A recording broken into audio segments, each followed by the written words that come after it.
While waiting to interview for a web consultant position with local marketing firm Bizco, applicant Ryan Ehrlich told Onion reporters he wasn't entirely sure he was dynamic enough for his prospective employer. When I first saw that the agency was looking for a leader willing to contribute as a valued member of the team, I thought it was the perfect fit.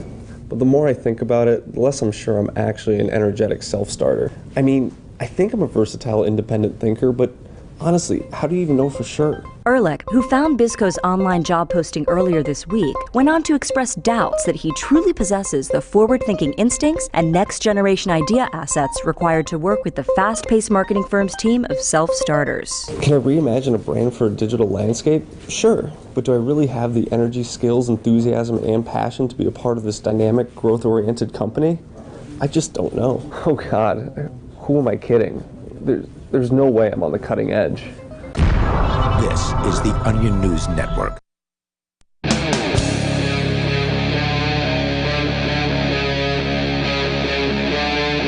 Free Talk Live.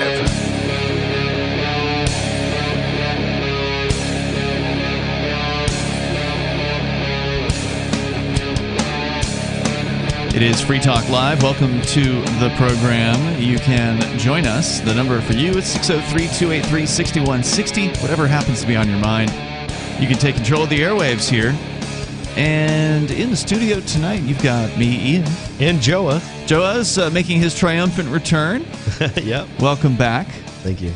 Joa, a.k.a. Breaking the Flaw. You can find his channel on YouTube and, more importantly, Odyssey as well. Also joining us in the studio tonight, it's Bonnie.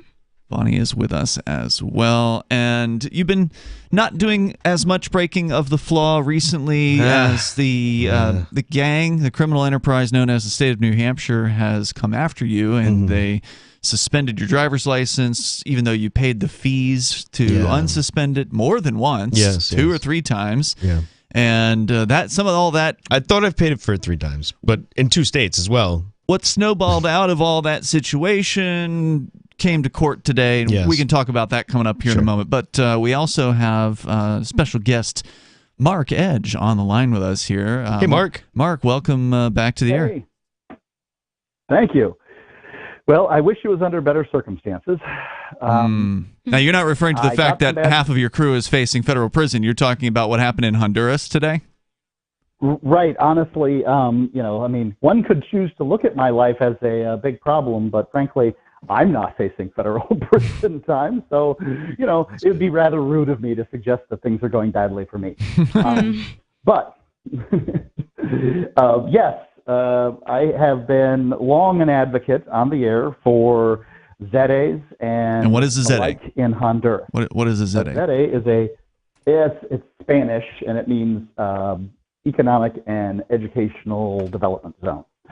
And basically what they are is special autonomous zones. It's an upgrade from a special economic zone. It's like a special economic zone you can live in, where they have their own civil law, their own cops, their own arbitration, and essentially it is call it a city-state within a nation-state. Like Disney World.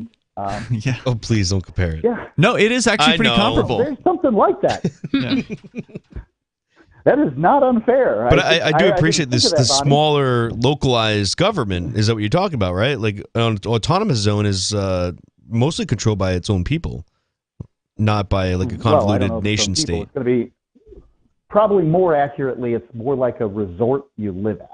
Sure. So you made an interesting distinction here, Mark, because I did not know there was a difference between a ZEDE and a special economic zone. So what you pointed out was that the special economic zone is just a place for business, but a ZEDE, people can actually live there. I did not realize there was that distinction. Well, that is largely a true distinction. There are special economic zones in the world that you can live in. It's just that there's really no particular meaning to the term. So special economic zone just means that in some way it's different. So, for instance, the opportunity zone over in East Keene, if I have the directions right, would be considered a special economic zone on certain maps. Okay. But it was only special if you buy a piece of property there. You can defer capital gains with the money that you bought in with. I mean, really, it's not that not terribly special. Whereas a special autonomous zone is a term that we came up with at Free Private Cities, and it's intended to just sort of show super special economic zone. However, what happened today, or what the news we got today, it happened yesterday. Getting it translated from Spanish was a little difficult. It was a tweet that said celebrated the return of the sovereignty of the Honduran people. As if any people anywhere have ever had sovereignty. But nonetheless, basically what they're saying is that they had unanimously 100% repealed the ZA law. 100% of the politicians. Wow. In there. 128, now, I believe, of them was the number. Yeah. And that is really stunning that you can get them all to agree on that. And there's some silver lining to this cloud. But first off, the ZA law isn't undone until they do it again 2 years later. Okay. Okay. What I read was they had to follow up on it in 2023. I'm not really sure. Like you're saying the ZA, and then what's the other one? What does it entail? What don't you like about it? What's that? Well, he loves the ZA. Right. But what the new system that they voted? Well, they voted ZA. They voted to abolish got rid of it. Yeah. But here's my question: what's the system in place? This question. The state. Total domination of the states. The idea of the ZA is... No, total domination of the people via the state.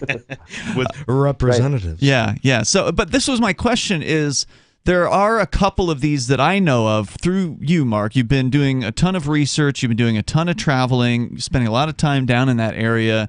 You've been to Roatan, where there's a place called Prospera, and literally, I just saw something in the news about Prospera today or yesterday.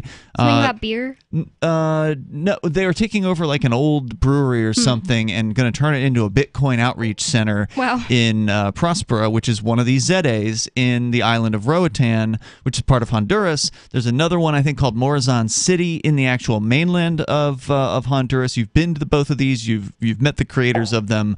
And you've been very interested. Are they screwed, or are they going to get grandfathered in some way? I mean, it's pretty early on. Do you know anything about this? Have you talked to these guys?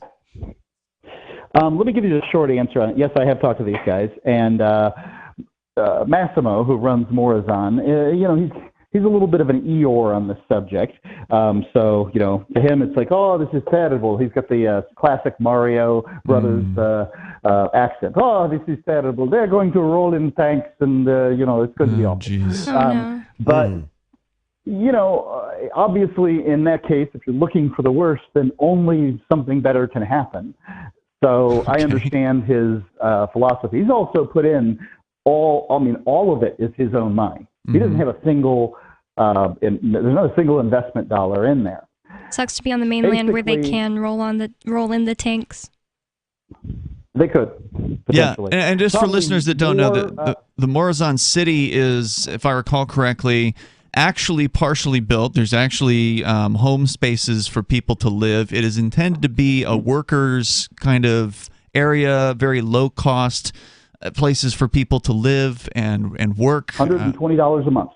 Yeah. Now, I don't know how that compares to what average Hondurans pay for rent. It's obviously cheap for... In the area, it's about the same, and they're offering a whole bunch more amenities. So essentially, as soon as they're ready to take in local Hondurans, they're Betty bar the door, because everybody's going to be wanting to get in there. But I did stay there probably 2 weeks ago in one of the units, and I'll say the air conditioner and the shower worked fine. Okay, it's great. So I mean, this thing exists. I guess the question is, are they going to nationalize this property? Because this man has this property. He owns this property, presumably. I don't know if it's free and clear under a mortgage or whatever, but there's some sort of arrangement as far as purchasing this piece of land. What's going to? I mean, you don't know, right? But like, what do you think is going to happen here? You do know. Okay, what's going to happen? I have predictions based on my understanding of the law as it's set up. Okay. If they break this law, the Honduran government breaks this law, which they just voted unanimously to do. Well, they're going through the legislative process. They're doing things right. currently. What they're doing is not right. It's not morally correct. They're destroying these people's business plans, and they're unanimously voting to take things from people, property, and. Well, that's the question: did they vote to actually take these things? No. Okay. No, they didn't. So they want to undo a zone that they created. So I would contend that the state has this power within its the realm that people think of as statism. Well, of course they do. Zone, I mean, take it away. Right, exactly. There's more coming up here. Stand by, Mark. We're going to bring you back for more of the analysis here, because he's spent a lot of time on this. I mean, he's not only gone to Honduras, he's gone to some of the Caribbean islands, he's been to an island in Africa, looking for a good place to go and if not join an existing ZA, to set one of these things up himself. And he's been in the process of setting something up, and we're going to talk about that coming up too. There are basically two types of advertising: direct response and branding. Radio's great for direct response with its low cost to listener ratio, but audio can't be beat for branding, which is a longer-term endeavor. You want to be the first thing that someone thinks of when they think about your product or service. If you have a local business that you want kept top of mind in your community, call the station. If you need national reach, Free Talk Live's got around 200 radio stations, millions of monthly listening sessions, can suit all budgets, and if we don't think we're right for you, we'll tell you. Email me, mark@freetalklive.com. Brute force, intransigent defiance, adamantine will. These are the hallmarks of the AI tank. These gigantic machines have the firepower of an army, but they also have their own sense of honor and duty. When the world breakers arrive, battle will be joined, planets will shake, and war and peace will never be the same again. World Breakers. Stories from David Weber, Larry Correia, and more. Available August 3rd from BaneBooks.com. Looking for a great real estate investment? Consider New Hampshire, which is ground zero for the Liberty Movement. Your first call should be to Mark Worden from Porcupine Real Estate. He's more than just a real estate agent. He's your New Hampshire concierge. Where are the best places to live? Do you want farm, city, the burbs, or forest? Do you want a duplex or multifamily building so that renters pay your mortgage? There are homes in all price ranges in New Hampshire, and Mark can help with financing too. Invest in liberty and property. Mark Worden can help. PorcupineRealEstate.com. Are you tired of governments murdering people around the world? Stop using their money. There is an alternative. Bitcoin is a stateless, free market, non-political currency. Bitcoin cannot be inflated or controlled by any government. By using their money, you are helping the state. You have an incredible alternative available now. Learn it, use it, spread it. Get started with Bitcoin at Bitcoin.com. That's Bitcoin.com. Do you know the difference between erudite and pedantic? If you do, you're probably pedantic. But seriously, a surprising number of erudite people mispronounce erudite, which has 3 syllables, not 4. Say erudite, not erudite. Because you are judged by how you speak, you want to avoid common misstatements, especially if you're a job seeker. For instance, do you know the difference between imply and infer? Only a speaker can imply. Only a listener can infer. And when you say you'll be out of pocket, do you mean out of touch? Out of pocket means you're on your own dime, not yet reimbursed. And if anyone ever asks, why do you always answer a question with a question? You should reply, do I do that? Just kidding. From survivalspeech.com, I'm Holland Cook. Tired of cancel culture? Sick of mega tech corporations holding an axe over your head? Join the LRN.FM Matrix chat server. It's self-hosted, so no one else can tell us what to do or say. Don't like the existing channels? You can make your own. You can even connect into some of our channels from other Matrix servers. It's federated. For the full LRN.FM Matrix experience, though, you should join our server via the step-by-step instructions at chat.lrn.fm. Chat.lrn.fm. So you've signed the Shire Society Declaration and are planning your move to New Hampshire to be around more liberty-oriented people. Next, sign up for the Shire Society Forum at forum.shiresociety.com. There are a bunch of people there who are already in the Shire, and they want to meet you. If you're already in the Shire physically, you should also come by the forums. Remember, not everyone uses Facebook. New people are signing up for the Shire Society Forum every month, so drop in and say hello at forum.shiresociety.com. Don't miss a moment of Free Talk Live. Get our archives daily via our podcast at feeds.freetalklive.com.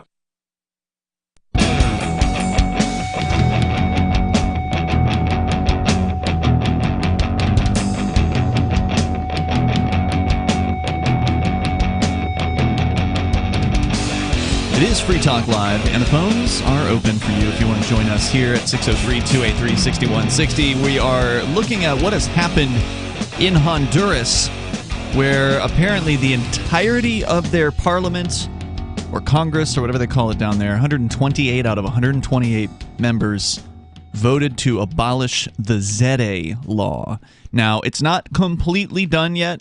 They still have to re-vote on it again next year or something. So it's a long process because that's bureaucracy for you. But I mean, with a unanimous vote, it seems pretty inevitable that this thing is going to get undone. And so our co-host Mark Edge, he's been spending a lot of time down in Honduras, both on the mainland and on some of the islands like Roatan and Utila, where in Roatan they already have something called Prospera. On the mainland, they already have a ZA. These are special economic zones called Morazan City. So these things they exist. They, years ago when Mark was first talking about this, they were just ideas. But they've actually become real to some extent. Now, I don't know how far along either of them are. You did say, Mark, you just visited Morazan City within the last couple of weeks. They have built some homes there. You said they haven't yet opened it up to residents in any sort of meaningful sense. Is that right? Yeah, I mean, it's difficult to know what to do right now. I mean, they're in a limbo. They're not sure what's going to happen. So they haven't opened up to the public. They don't want to get families in there and then uproot kids to 8 months later or something like that. So they just want to get some kind of firmness on what's going on. Sure, and it's not it's not impossible to believe that a Central American dictatorship or whatever is going to come in and nationalize a business, right? I mean, it certainly happened in Venezuela. I'm sure there's other countries where that's obviously South America, but some power sick freak could very well decide that, we're going to take this for the good of the workers. Hey, Mark, I have a question. Yeah. In Honduras, do they have two different parties that are in the legislative offices that voted for this, or is it different? Basically, there's two different parties. I mean, there's several different parties, but and they're smaller parties. They're minor parties, are much more robust than they are in the U.S. But effectively, there's two parties. That's interesting. The red team and the blue team. Because I feel like I haven't heard of something in any country that was voted on in recent times that they unanimously on both sides of the aisle voted on. That sounds like the state really wanted this. They did, and here's the reason. So during the campaign, the ZA law was written. This is like the third shot at a ZA law. And this goes back a decade, right? Because I was looking at the news. It was 2013 when this one got passed. Right. So this is like the third shot at all of this. And honestly, it's not a good shot. There was something wrong with the law. And I think that it needed to be undone somehow. And I don't have a problem with that. The question is, what do they put in its place?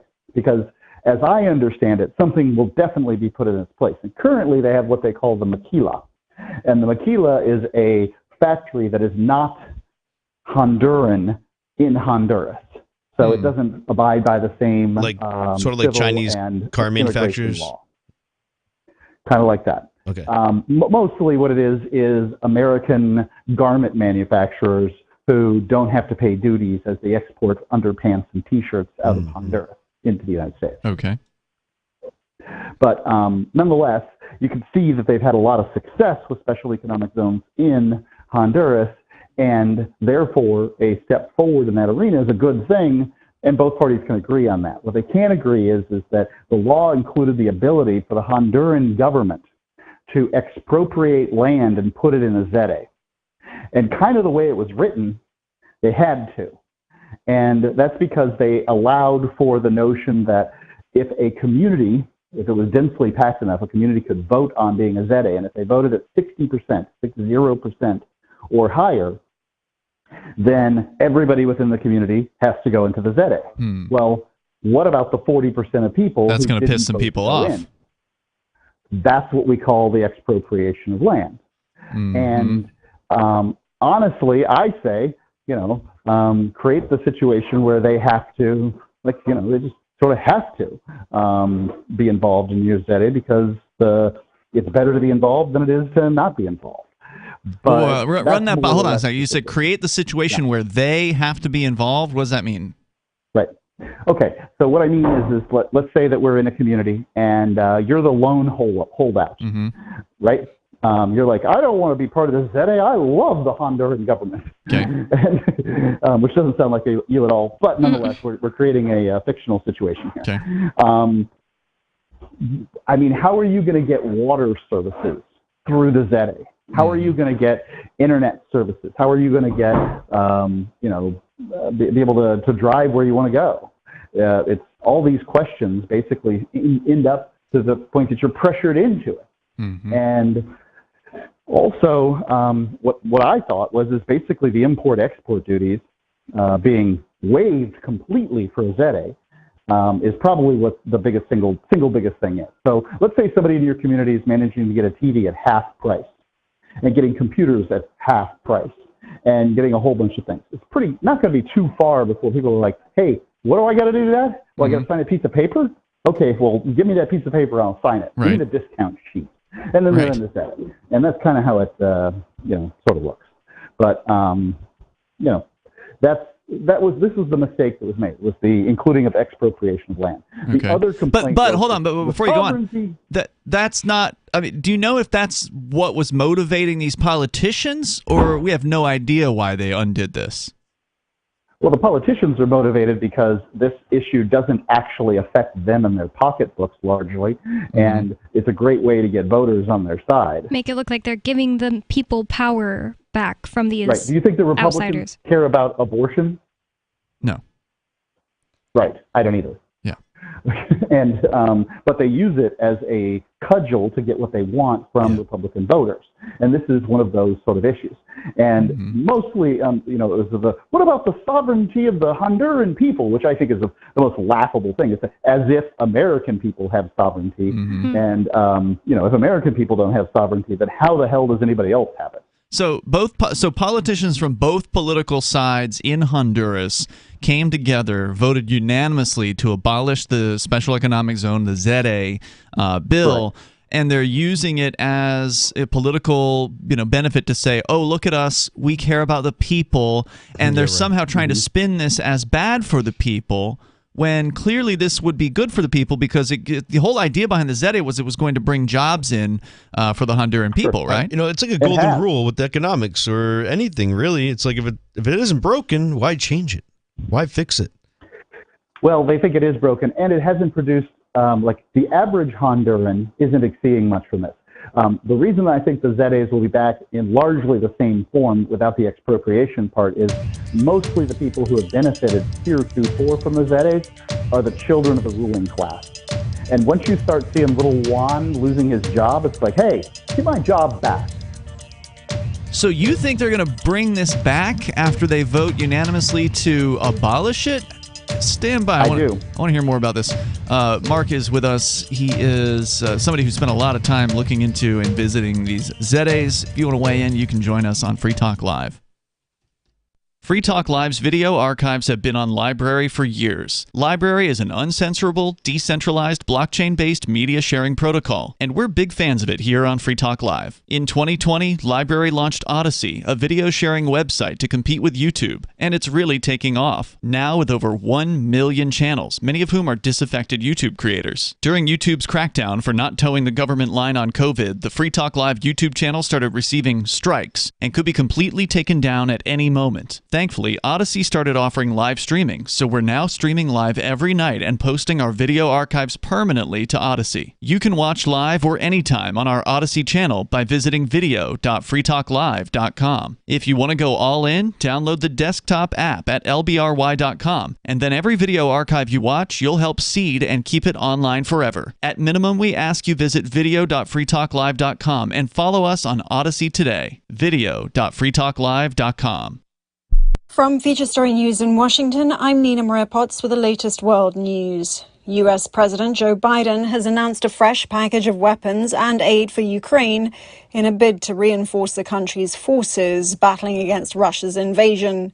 In an address from the White House, President Biden warned that Ukraine is facing a critical window as Russia launches an offensive in the east. With the latest, here's our U.S. correspondent Benji Hire. $800 million in military assistance, including heavy artillery weapons, 144,000 rounds of ammunition, and more tactical drones.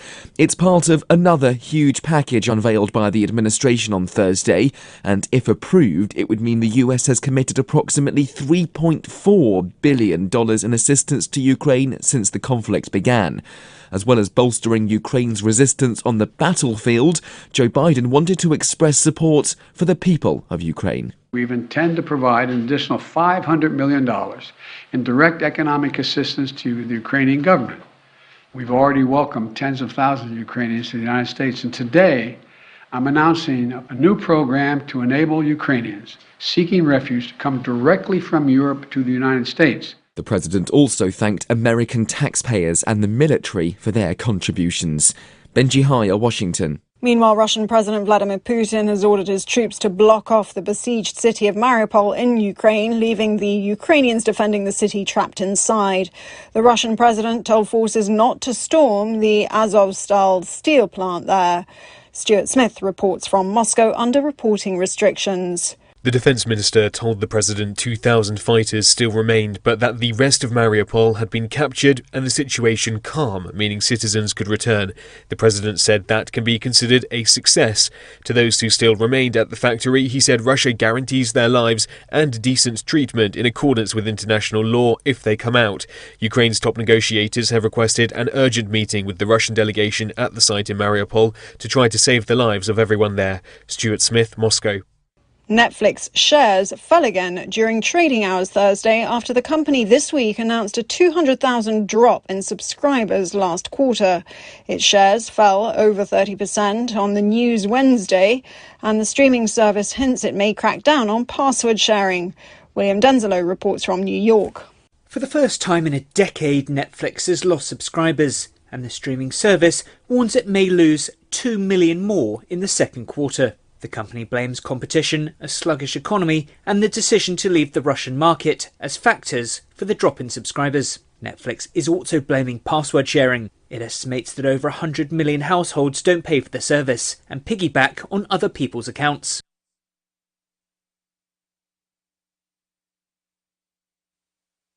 We're still not sure why you'd want to watch, but our video feed is streaming nightly for free at cam.freetalklive.com.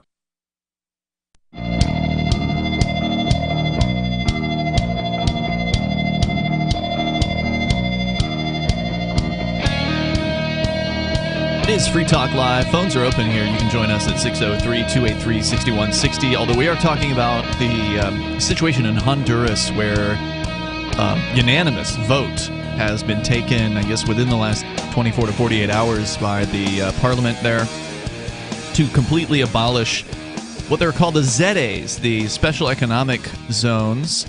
And our co-host Mark Edge has been spending a lot of time down there, putting a lot of effort into helping to create these things and promote them and possibly move to one of them. And he's back with us here, Ian, Bonnie, and Joa in the studio. By the way, Free Talk Live is brought to you by Bitcoin.com. So if you're ready to start learning about cryptocurrency like Bitcoin and Bitcoin Cash, and by the way, one of these ZAs has been making headlines in the cryptocurrency community. That's the Prospero one. That's on the island of Roatan down in Honduras, for officially making Bitcoin the legal tender there in Prospera, and then made some other headlines recently. And then, like, the next day, the Congress there goes and just abolishes the whole concept of the ZA. So we're finding out from Mark, what's really going on. He's got a lot of contacts down there, has spent a lot of time. And Mark, you were just saying you believe that this thing is going to come back. So even though it's been voted on unanimously, 128 of the members of Congress voted to kill the ZA laws that have been in place for roughly a decade. You're saying you're optimistic and that this is going to somehow get reformed? How's that? I do. Yes, I am. So basically, the ZAs are really great legislation from almost every angle. Almost everybody can agree that, well, at the very least, the people of Honduras largely can agree that the Honduran government is mostly corrupt and mostly inefficient. I don't know whether you can get most Americans to agree with that, but I'm certainly in the category that I would call it inefficient and corrupt. Sure. Most libertarians understand all governments are corrupt. But I cringed when you said good legislation. But I think a lot of people definitely understand that Central American places are likely more openly corrupt than, El Salvador seems horrible than a lot of places. But that was always one of my objections when you would bring this up on the show about why people should move to one of these ZAs is you can't trust the government to honor its agreement. And isn't this proof of that? They're reneging on a decade-long experiment now at this point. Well, I would say that, in fact, what they're doing is going back to the drawing board one more time. Now, they've got all the politicians, many of which are reelected and voted on to put this in the first place, to unanimously agree to get rid of it. Well, why? Do they all agree that it's bad for the same reason? Well, that's unlikely. Probably not. I mean, can we get all 535 drunken sailors in Washington, D.C. to agree that something's bad for the same reason? We can get them to agree that it's bad, but we can't get them to agree that it's bad for the same reason. Okay. And I think that's what's going on here. This law included expropriation of land without consent, and that's pretty much everybody agrees it's bad. If they can get rid of just that and keep everything else, I think that it's super great. Because this is currently the freest place on the planet, bar none. Morazan City, Prospera, the freest places on the planet. Have any politicians come out and said that they oppose this legislation because they want, a better version of it? Well, they come up publicly. That doesn't seem like a good idea right now. So I would say that probably the answer to that is no. Okay, but so here again, why not? Yeah. Go ahead. So let me explain. Currently, the ZAs will go on for 50 years. 50 years, and there's nothing that that Honduras can do about it. Wait. You're saying that they're not able to undo the existing ZA? You cut out for a moment there. That's correct. No, you said there's nothing Honduras can do about that, and then it cut out. Okay. You were calling it the ruling class, right? Can do about the existing ZAs without putting themselves, in jeopardy of being liable for huge sanctions from The Hague, the International Court, and these sorts of things. So if they go ahead, there was you were saying that they're feel overruled by the ruling class, which are people in the ZAs, but it's really the ruling class is what they're considering is really just those who are being prosperous and realize how to make it in this world and have a free style of living, like freedom and liberty style, and that they don't want people being prosperous overruling the country. Like, wouldn't they want to welcome that in open arms? I don't know. Maybe everyone in Honduras could be prosperous one day. Well, let's hope so. Who was the ruling class that with a free market? You brought up a ruling class right before we ended last break. We didn't know who you were referring to, the ZA people or the government? There's nobody in the ZAs. There is no ruling class in the ZA. Okay. The ruling class is a bunch of parasites that are like normal people, except they don't have jobs that produce anything of value.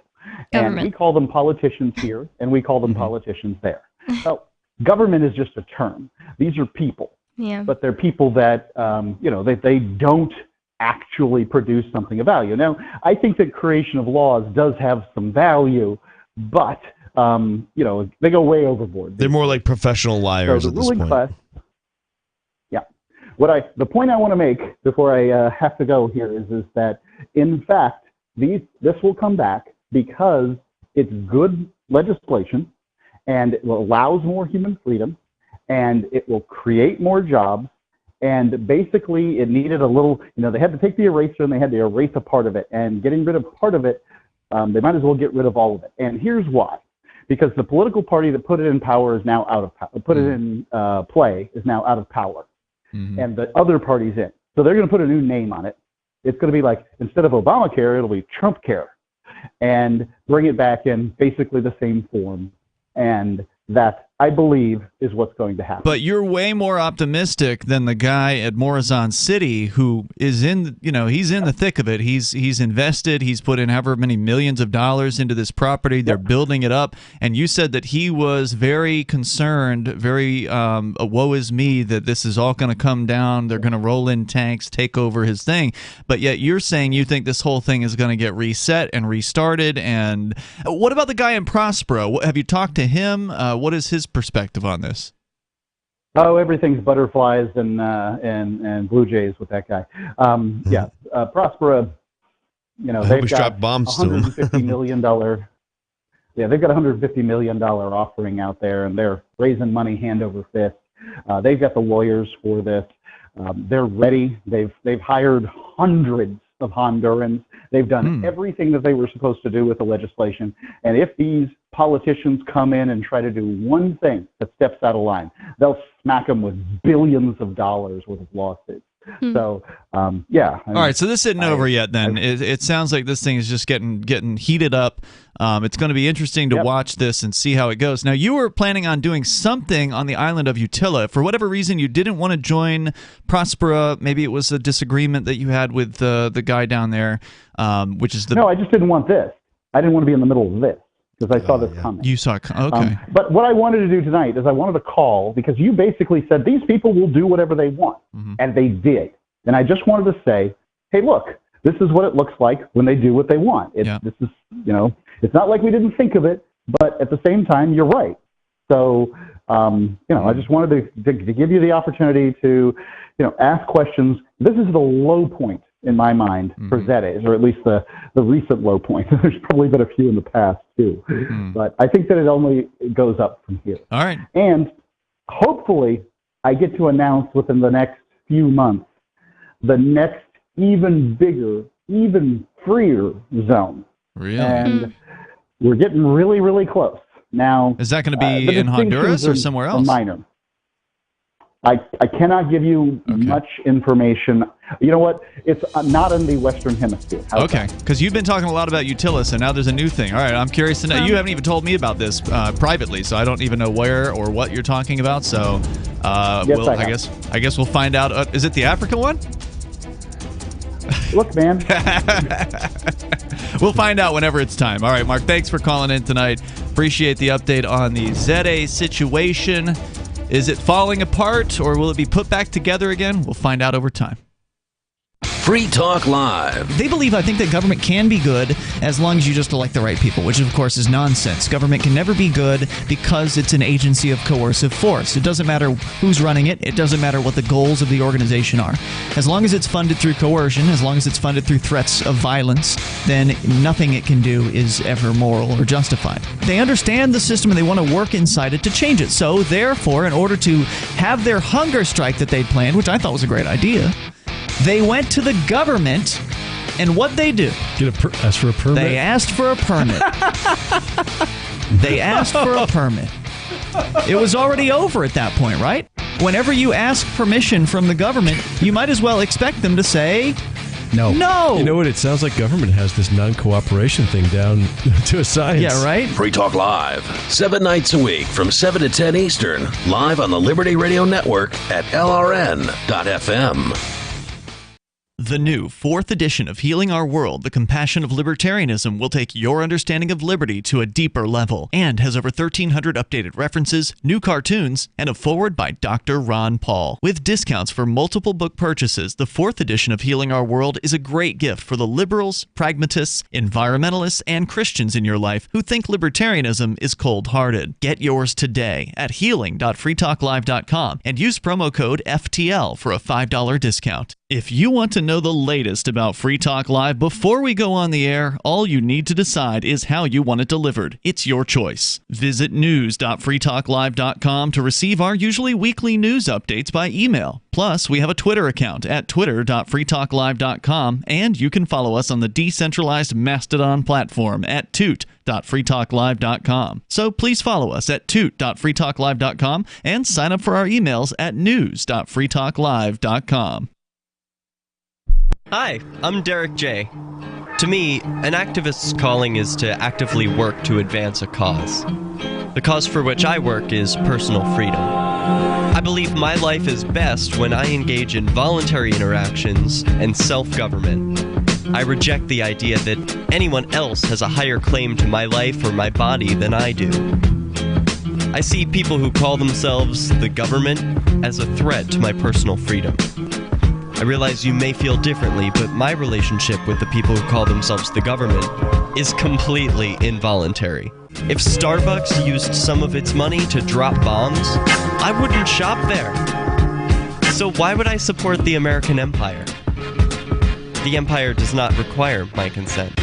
Derek J's Victimless Crime Spree. Watch it for free and order the Director's Cut DVD at victimlesscrimespree.com. That's victimlesscrimespree.com.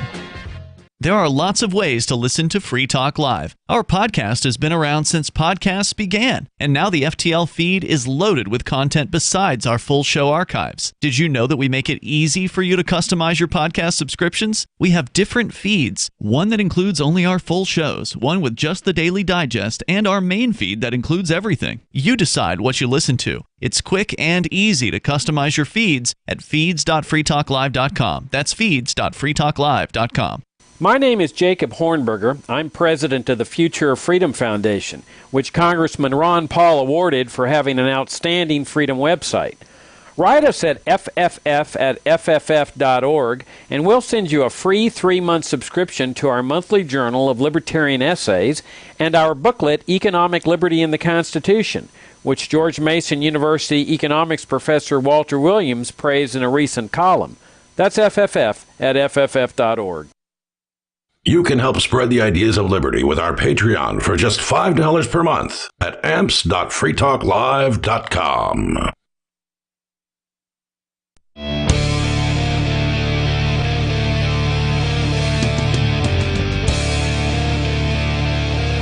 Free Talk Live. The phones are open here. You can join us. The number is 603-283-6160. That's 603-283-6160. And here in the studio tonight, you've got Ian. And Bonnie. And Joa. Unfortunately, we started the show out with some pretty bad news, and that's about the Honduran ZA, the Special Economic Zone laws that were just voted unanimously to be abolished. Now, Mark Edge, host of the show, he has been spending a lot of time learning about the ZA, going down, visiting, meeting the people who are behind this, and he's been very, very excited about it. He's been promoting it for years here on Free Talk Live, even though he's never really had a favorite. He's never, he would go to Roatan and get all very into Roatan, and then he wants to move to Roatan, and then he goes to Morazan City in Honduras, and he wants to move to Honduras or the mainland, and then he gets into Utila, and then he wants to go and buy a property in Utila, and I thought he was doing that. I don't know what his current status is on that. I don't know if it got put on hold due to this whole situation. He had to go, so we didn't get a full update on what his project is. But now he's talking about some other thing somewhere else in the world. So it doesn't. I'm still not really sure if Mark is sure where the best place to go is, and I'm sure there are a lot of different options out there. But it just doesn't seem to me that 128 members of Congress in Honduras voting to abolish a thing is an indicator that the thing is going to come back. And that's what he was saying on the air just a few moments ago. It sounds like the deep state of Honduras has been like, absolutely no one can vote yes on this. Like, this is something we are deciding. It's I've never seen something get a unanimous thing in like a federal part of any country. Pretty rare, unless it's like voting to go to war or something like that. Yeah, I just can't think of anything. Seems like the deep state of the government was like, we own all of you, and if any of you vote for these zona economica I'm curious to how much like the politicians there get paid versus like say United States. The United States gets paid like ridiculous amounts of money. I can't imagine it's the same everywhere else. It's probably a lot, at least compared to the average person. Yeah, it's probably less than what DC is making, but I'm completely speculating. I feel like I need to do some research about Honduras politicians and what their homes look like. Probably very nice. Okay, by comparison. I mean, the politicians if you look at Venezuela, for instance, which is South America, but not far from Honduras. If you look down there, I mean, those guys are fat and happy while their people are starving. Right. In a lot of cases, are very, very hungry. So I hope Mark is right. I mean, I've always been of the opinion that I think competition is a good thing. I'm pretty firm in my belief that New Hampshire is the best place to go for freedom lovers anywhere on the planet, although it's obviously harder to immigrate to the United States than some other places. So if it's easier to immigrate to Honduras for you, then it probably makes more sense to move into Roatan. Well, I'm kind of starting to doubt New Hampshire. Really? Well, I didn't lose a case until I came here. Ooh. Well, I mean, there is a Seems like state. they're like straight up after you. That's what I think. Yeah, I think so too. Well, I mean, when you are an agitator for freedom, they're going to come after you. I mean, that's just the reality of the situation. When they know who you are and they know where you live, they're going to make your life difficult. And I don't think that's different in anywhere else you would be able to go. The difference here is that people are coming, and the more people agitating the state, the less they can pinpoint the big ones and go after them, or the only person doing it. They're still going to try, because the state is, well, it's the state. It's the thing that exists. It is this terrible old idea that is based in violence about it's okay to use threats of violence against our neighbors to force them to behave in the way that we want them to, and we disagree with that. Yeah. And that is their life. That is their lifestyle. That is their religion. They truly believe in the idea of the state. Yeah, but if we had numbers more than them, it wouldn't matter if they try. They can stop everyone. Right. Yeah, and we're getting close to that with the Free State Project and that sort of thing. Yeah, well, to move. I mean, I wouldn't say we're getting close to having the numbers to outnumber the state. I understand. But we do have the numbers to become a political force within New Hampshire. Yeah. We do have the numbers right now in the state legislature to become a tie-breaking force, to where the Liberty legislators in New Hampshire, there's a few dozen of them. In all fairness, I mean, I had it 1, 2, 3, 4 people behind me in court today. Thank you, Ian. I know you had to get something done. Had to go to the dentist. I appreciate it, because you would have been there otherwise. But yeah, it was good to have that backing in that sense. But you can only flood the courtroom so much. They're still going to do what they want. They are still going to do what they want. Although Bonnie is correct. If we have enough numbers, then we can change the political system completely. You can do massive civil disobedience. It seems like every step forward becomes its own little speed ramp in Mario racing, Yeah. It pushes you forward to a new extent. That's an interesting way to look at it. I mean, certainly success breeds success. And I just think it's like an advertisement. We meet new people all the time. Yeah, when there's new people moving all the time, and every success is something that you can promote, and that's one of the reasons why I wanted to move Free Talk Live here when I did, which was back in 2006, because I wanted to give these successes that even the early Free Staters were having. There were amazing civil disobedience that was happening back then, and I wanted people to know about it. And since then, there is now amazing political victories because, like I said, we've got a few dozen liberty-oriented legislators, and in fact, there's as many as, I think, 40 that are quote-unquote Free Staters themselves. So, basically a tenth. Because for listeners that don't know, New Hampshire has the largest legislative body in the United States. It's one of the largest in the Western world, and so there's 400 state representatives. So 40 reps in a typical state house is almost a majority in a lot of state houses, but here it's only a tenth. But that 1/10 is a tie-breaking vote, right? So if you've got a close vote where the Republicans and the Democrats are split along party lines, and it's one of those issues where let's say it's an issue where the Democrats would agree with the Libertarians. Well, the Democrats are going to get that bill passed. Yeah, because there's enough Libertarians who are going to vote with them, and it's going to override the Republicans there. Yeah, we're quite the swayer in the votes now. You know, like we're what people would say socially liberal, fiscally conservative, and all those voting bills that come up are swayed our way. And I think New Hampshire was a perfect place for the Free State Project to choose because of how almost even New Hampshire is with support from the left and the right. Mm-hmm. Like Wyoming was second place, right, and it's way more right leaning. So any like left wing quote unquote things that the Libertarians would want to pass might be harder. Really easy to pass all the right-wing New things. Hampshire's considered a purple state in that way. And the thing is that you left out is there's actually the plurality of voters in New Hampshire are what are called undeclared voters. So it's not the majority, right? It's like the plurality. So there are more undeclared voters than there are Republicans. And there are more undeclared voters than there are Democrats. And so that's the political power base in New Hampshire. If you want to win an election, whether you're a Republican or a Democrat, you cannot win by just the Republicans going in and checking Republican or the Democrats going in and checking Democrat. You have to convince those undeclared voters to vote for you. I think another great thing about New Hampshire is how non-religious it is. Like, I haven't met somebody from here who was like trying to push their religion on me. Yeah, it is one of the, I believe, what's considered the least churched of all states. And it just seems like people in like the South, I feel like it'd be impossible to change the people's mind who already live there about certain issues just like because the Bible Belt. They've been completely brainwashed that like it's part of their religion to believe in closed borders or whatever. The statistic that I read was New Hampshire is the least religious state. I believe it. I would believe it too. But it's there's a lot of people who are religious here, but they're not churched, meaning that they might have their own. They have their own personal belief system, but they're not going into a room with a bunch of other people sitting on a Sunday morning.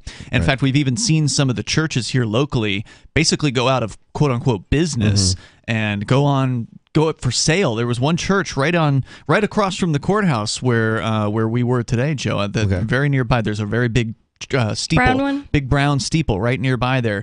That building was originally put on the market for like $750,000, probably close to a decade ago, and it sold for about $150,000. Well, there's a lot of upkeep, that's for sure. Yeah, there is that. And so a lot of people just didn't want to buy the thing. But there's a private company there. It's like some kind of sales company or something, but it would have been so cool if they put like a nightclub in there. There was some talk about that, yeah. So that's what it looks like. The number, if you want to join us, it's 603-283-6160.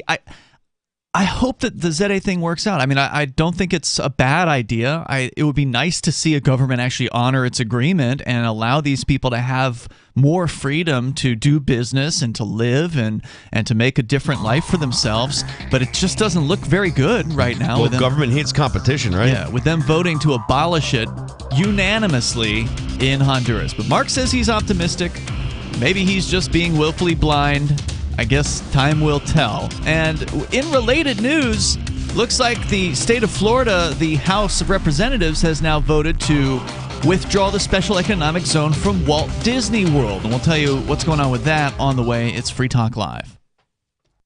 What if you want to hear the latest episode of Free Talk Live, but all you have is your phone, you forgot to download our archive, and you have no data connection? You can call our Listen line at 641-793-0191. That's a long-distance number, so you may incur charges. If not, listen as long as you want. 641-793-0191. The Free Talk Live Listen line, 641-793-0191. Do you feel like your nation, state, or community no longer holds your values? Have you dreamt of a place where people agree that liberty is important and are free to pursue their projects so long as they respect the property of others? There are many people just like you that are discovering freeprivatecities.com. Their social media links are at the upper right of the page at freeprivatecities.com. All skill levels will be needed when the first of the Free Private Cities opens. It's sooner than you think. Stop arguing and build. freeprivatecities.com.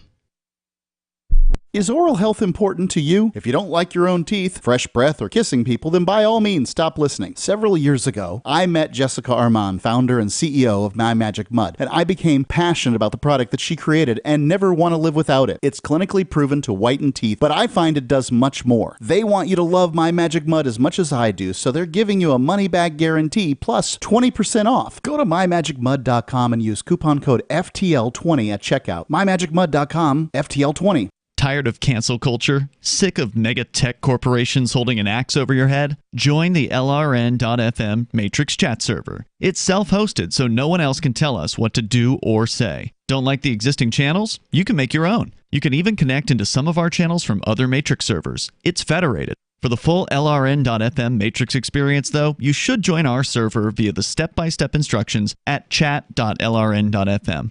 chat.lrn.fm.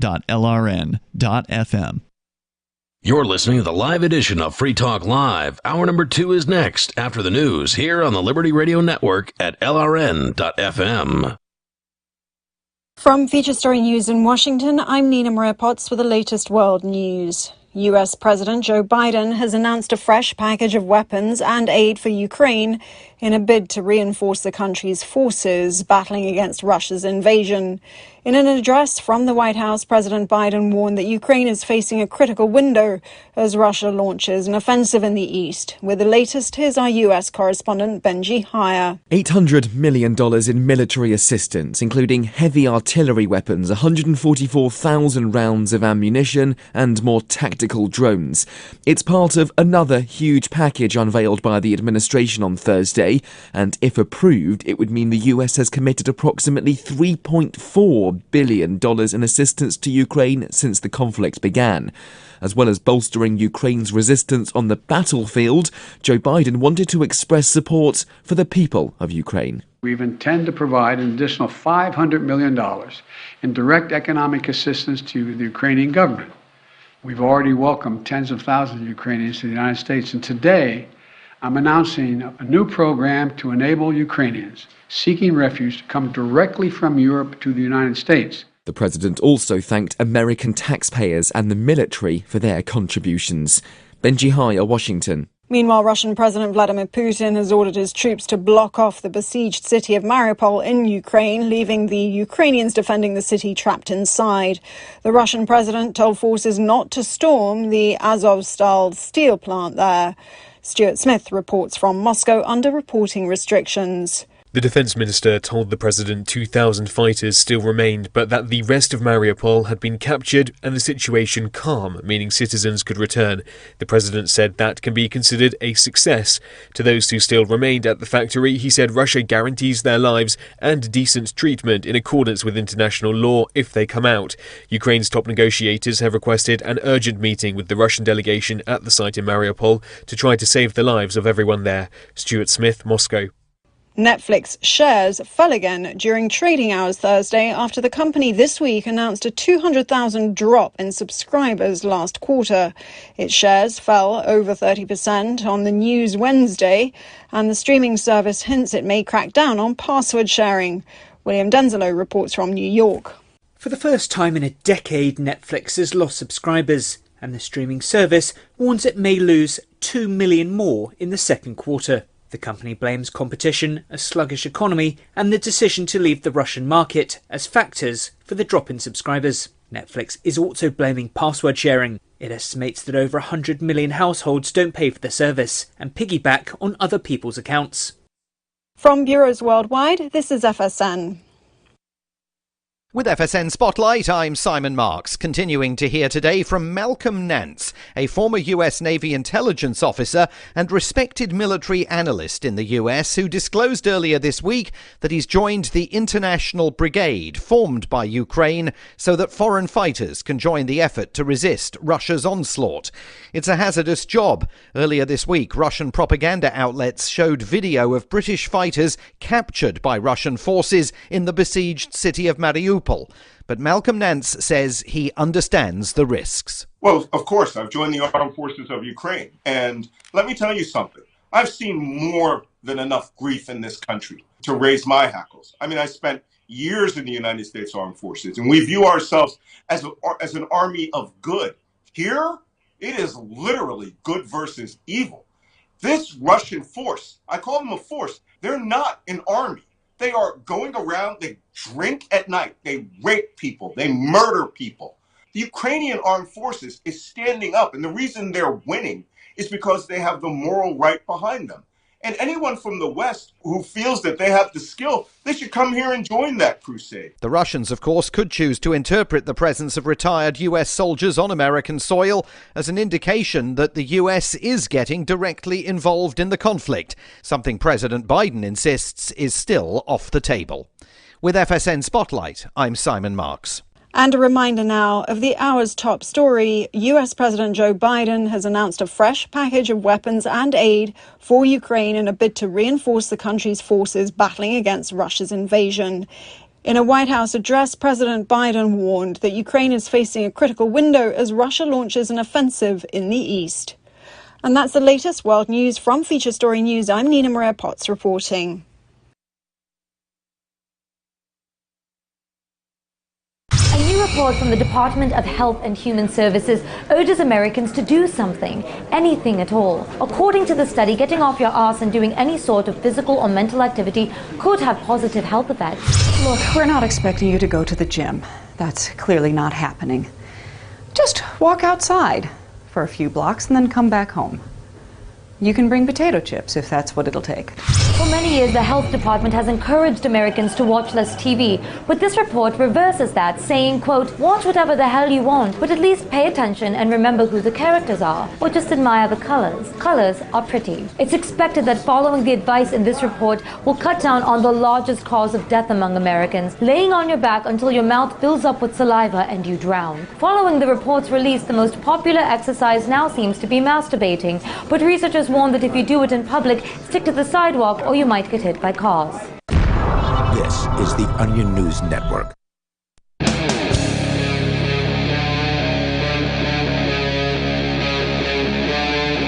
Free Talk Live.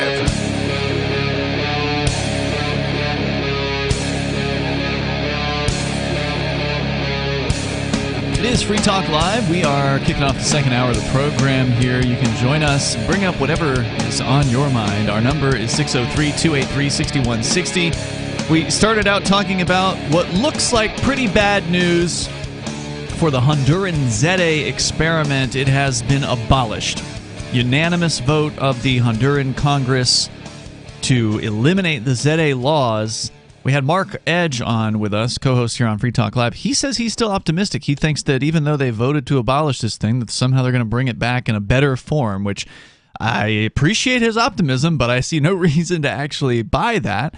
But I guess time will tell. With you here tonight, it's Ian. It's Bonnie. And my mouth is on fire. Yeah, Joe is in a little bit of pain. My mouth is on fire too. You guys have been eating the Red Dragon pizza here from Little Zoe's with some extra angry sauce on it. Which for those that have no idea what I'm talking about, if you come to the Porcupine Freedom Festival, you know Little Zoe's because they're there every single year. They've got a food truck that they bring up. And they do amazing pizzas. Now, I don't think they sell out too. Yeah, they definitely do. Yeah. And it's fantastic to have them at that event. I'm looking forward to hopefully attending the Porcupine Freedom Festival this year. But I still don't have my ankle monitor removed from the federal gang. So and they have an AnyPay there, I believe, too. And so they take crypto and they take gold backs. Oh, nice. They when they're in their food truck, they only do a limited menu, so you can't get the Red Dragon at the Porcupine Freedom Festival. Demand it. But if you're coming through New Hampshire and you're touring around New Hampshire, you definitely want to stop into the Little Zoe's in Keene. It is the most expensive pizza you'll probably ever buy, but it's also probably the best pizza you'll ever eat. So. Such good pizza that Matt, our co-host that's usually here on Thursdays, who's from New York, says that it's as good as his favorite pizza, like locally owned pizza place in his hometown in New York. In New York, yeah. And he said that's high praise. Yeah, and it's not New York style pizza; it's gourmet style, so it's very, very fancy. It's really, really good. Anyway, they didn't pay us for that. No. You just mentioned your mouth was on fire, so I figured we should explain why that is. Anyway, let's go to your phone calls and thoughts here, because we've got more about the Zete, but specifically the Disney Zete, the one that the state of Florida is now attacking, and looks like they're going to get rid of that too. the state house has now voted, after the state senate voted, I think yesterday, to abolish Disney's special economic status. But first, James is on the line in Michigan. You're on Free Talk Live, James. Yeah, start with my ideas on that Disney thing. I kind of picture that being a, oh no, don't throw me in the briar patch thing from Disney as they pawn off all their debt on the state. Yeah, this is actually really bad news for the Florida taxpayers. Specifically, I think it was Orange and Osceola counties. I don't remember the exact counties. That essentially there's a chunk of the Disneyland that's in one county and there's a chunk in another county. And so if this goes forward, and presumably DeSantis is going to sign this bill because all the Republicans are all about their signaling. This is just Republican conservative signaling here. Yeah, we're going to punish Disney for loving gay. Yeah, that's all this is. They're now going to punish the taxpayers, which we learned last night. What happens when they abolish this special economic zone is the taxpayers then have to take on all the assets and liabilities of the Disney property. So there's $1 billion in liabilities on this property that the taxpayers are going to have to absorb, to the tune of like $1,000 per household or something like that. So what's their motivation behind it, though? It's a signaling thing. It's like, oh, Disney bad. Disney, they rape kids or something like that. I mean, they do, but that's not like they can solve the raping on its own, not take all the land in another form of raping. Yeah, it's totally just, it's something to signal for the conservatives to vote for them in the election, right? That's all this is. But James, what are your thoughts on it? My thought was basically maybe it's even Disney going, oh, no, that's terrible, don't do that, as they load their books up with debt as it leaves. Sure. Yeah, that's an interesting theory that Disney's actually in on this. But on the negative side for them, on it as much as complacent. Well, on the negative side for Disney, it is going to mean, if this does go all the way through, it is going to mean that they're going to be having to jump through all kinds of bureaucratic hoops to do something as simple as get a road repaired. You might see like security at Disney, but I bet you see a lot more cops there now. Could very well be. But if you're Disney, you got lawyers and buildings and people. That's their job. They just fill out paperwork all the time. They won't even blink an eye at that. Sure, but the difference is now they have to submit that paperwork to a town or a county committee. So they have to submit to the, whatever the hell, I don't remember what they call them, county commissioners, I think, in Florida. I used to live there.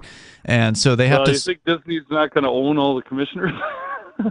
Well, they will do their best to do that. There's no doubt about that. But they're starting from zero. If this moves forward, they've had their own, basically their own government. Disney has had that since the late 1960s, and now the state of Florida, in the form of the state Senate and the state House, has now voted to strip Disney's self-governing status, tax privilege situation. So Disney will now have to start paying property taxes, and Disney will now have to start begging for improvements and begging for road repairs, just like the rest. This essentially of people. This is just raising the prices on people. Is what it's going to do. Yeah. If you want to go to Disney World, you're going to have to pay a little bit more. And you're already paying a lot because they implement all these crazy Orwellian procedures walking in, like fingerprints and...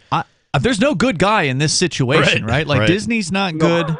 The state of Florida is not good, but this just does go to show that this is a criminal enterprise. The state of Florida, just like all states, are a criminal gang, and they will use violence, and they will renege on their agreements. And it took 50 years...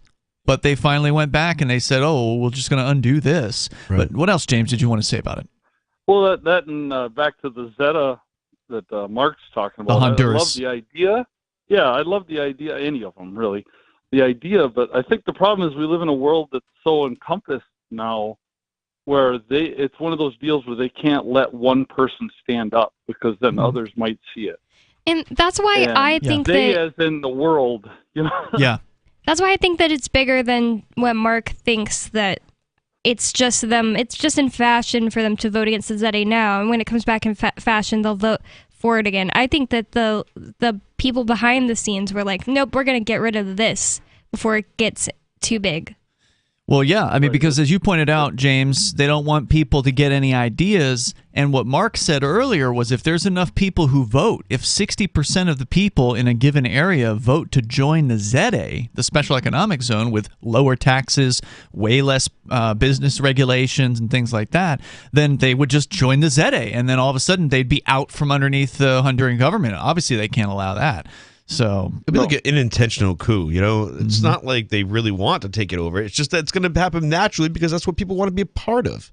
You know, that's just simple, you know, If they had the basic- option, most people, I mean, I'm sure there's lots of people that would be like, no, we need the state, but probably over a few generations, that'd be over. Especially if you're making more money in the ZA. Yeah, if they had the right to choose and actually implement their ZAs. James, any interesting things going on up there in Michigan? Well, still getting snow. Wow. That's amazing. It's not sticking, but it's still coming. It's been a miserable spring. I'm sure you guys get it too. We're pretty much the same parallel here. We actually have not really gotten much snow this spring. I think there was a light dusting last week. Yeah, it was this weird stuff that looked like Dippin' Dots, like little tiny light pieces of hail. Yeah. But when it came down, it just melted. It was weird. James, thanks for the call tonight, man. I do appreciate hearing from you, and thanks for the support. He's one of our supporters over in the AMPS program. You can join as he has done. And as Jonathan, who is a Free Talk Live Silver AMP over at amps.freetalklive.com. And Silver means he's doing $5 a month. And so thank you, Jonathan. Thank you, James. And you can go to amps.freetalklive.com. Get signed up over there. It's our Patreon. It makes it super easy for you to contribute to the show and help us advertise, market, promote, and support Free Talk Live and the work that we do here talking about human liberty. I want to see the ZA succeed. I want to see them be a place for freer people to move to, whether they live in Honduras or halfway across the world. It's hard to be optimistic that a government is going to honor their agreement. When a government sees money moving around, they get crazy. They can't just let people pass money around and buy and sell things without taking a cut. Government hates competition. Yeah, and they would not be able to handle just sitting there, and they would be kicking themselves. Or it's like they're just looking at this money flow and be like, if I just stick my hand out a little bit. Yeah, that's about as much work as they want to do to make any money is just put their hand out and then put a gun in their other hand to force you to put money into their hands. There's more coming up here. This is Free Talk Live. There are basically two types of advertising, direct response and branding. Radio's great for direct response with its low cost to listener ratio, but audio can't be beat for branding, which is a longer term endeavor. You want to be the first thing that someone thinks of when they think about your product or service. If you have a local business that you want kept top of mind in your community, call the station. If you need national reach, Free Talk Live's got around 200 radio stations, millions of monthly listening sessions, can suit all budgets, and if we don't think we're right for you, we'll tell you. Email me, mark@freetalklive.com. When Monster Hunter International discovers one of Isaac Newton's wardstones being auctioned off, they decide to steal it and use it to destroy the Chaos God once and for all. But a mysterious thief upends their plan, and it soon becomes a race against time as something much older and infinitely more evil awakens in the jungles of South America. Monster Hunter Bloodlines by New York Times bestselling author Larry Correia and Baen Books. Visit monsterhunternation.com for more. Looking for a great real estate investment? Consider New Hampshire, which is ground zero for the Liberty Movement. Your first call should be to Mark Worden from Porcupine Real Estate. He's more than just a real estate agent. He's your New Hampshire concierge. Where are the best places to live? Do you want farm, city, the burbs, or forest? Do you want a duplex or multifamily building so that renters pay your mortgage? There are homes in all price ranges in New Hampshire, and Mark can help with financing too. Invest in liberty and property. Mark Worden can help. PorcupineRealEstate.com. Are you tired of governments murdering people around the world? Stop using their money.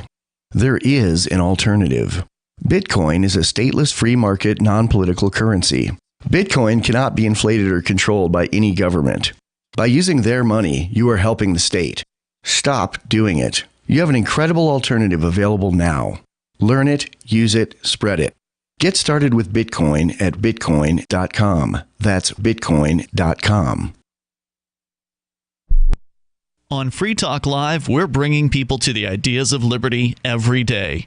From wrestling superstars like Glenn Jacobs. You guys really are having an impact, I believe. Like I said, a lot of where I am now is due to listening to Free Talk Live. You changed my mind on some very important issues years ago. To random people tuning in on the radio. I was kind of stuck in the left-right paradigm. I heard your show by chance on a Saturday night. From there, I went on, joined the Free State Project, and become an amplifier. So, I mean, that's really the reason why I amp is because I know that if it wasn't for you guys being on as many stations as you are, I never would have found the ideas of liberty. You can help more people hear the message of liberty by joining Free Talk Live's AMPS program on Patreon for as little as $5 a month. And you'll get access to special perks. Visit amps.freetalklive.com, amps.freetalklive.com. If you want to know the latest about Free Talk Live before we go on the air, all you need to decide is how you want it delivered. It's your choice. Visit news.freetalklive.com to receive our usually weekly news updates by email. Plus, we have a Twitter account at twitter.freetalklive.com, and you can follow us on the decentralized Mastodon platform at toot.freetalklive.com. So please follow us at toot.freetalklive.com and sign up for our emails at news.freetalklive.com. So you've signed the Shire Society Declaration and are planning your move to New Hampshire to be around more liberty-oriented people. Next, sign up for the Shire Society Forum at forum.shiresociety.com. There are a bunch of people there who are already in the Shire, and they want to meet you. If you're already in the Shire physically, you should also come by the forums. Remember, not everyone uses Facebook. New people are signing up for the Shire Society Forum every month, so drop in and say hello at forum.shiresociety.com. Yep, we still do email. Drop your email address in the entry box at freetalklive.com, and you'll be kept in the loop with Free Talk Live.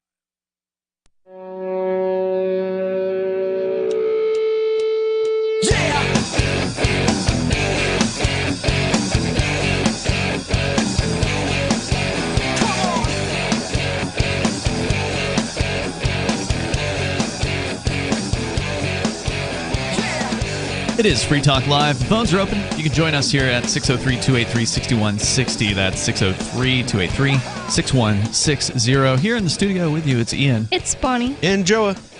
And according to the story I'm looking at here, the Daily Mail, now we read one last night about Disney and the Florida State Senate voting to repeal their special economic zone there. What's called the Reedy Creek, was it Independent District or something like that? Anyway, that's what. Yeah.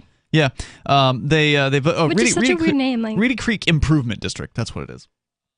Anyway, it's that's where Disney World is. That's where Epcot is, and their associated hotels and whatever other parts of Disney exist. And does anybody live there? A few of the employees. I would say, yeah, do. they're pretty full time there. Isn't that just like temporary stuff though? Anyway, wouldn't that be like hotels maybe? But I just there are hotels there, but there are actually some homes of, I don't know if they're executives or who it is that lives there, but there are some like neighborhoods that are essentially corporate owned neighborhoods. Yes, actually, I stayed in one of those ones. Really? Yeah, my friend worked at ESPN. We got to stay in a home away from home.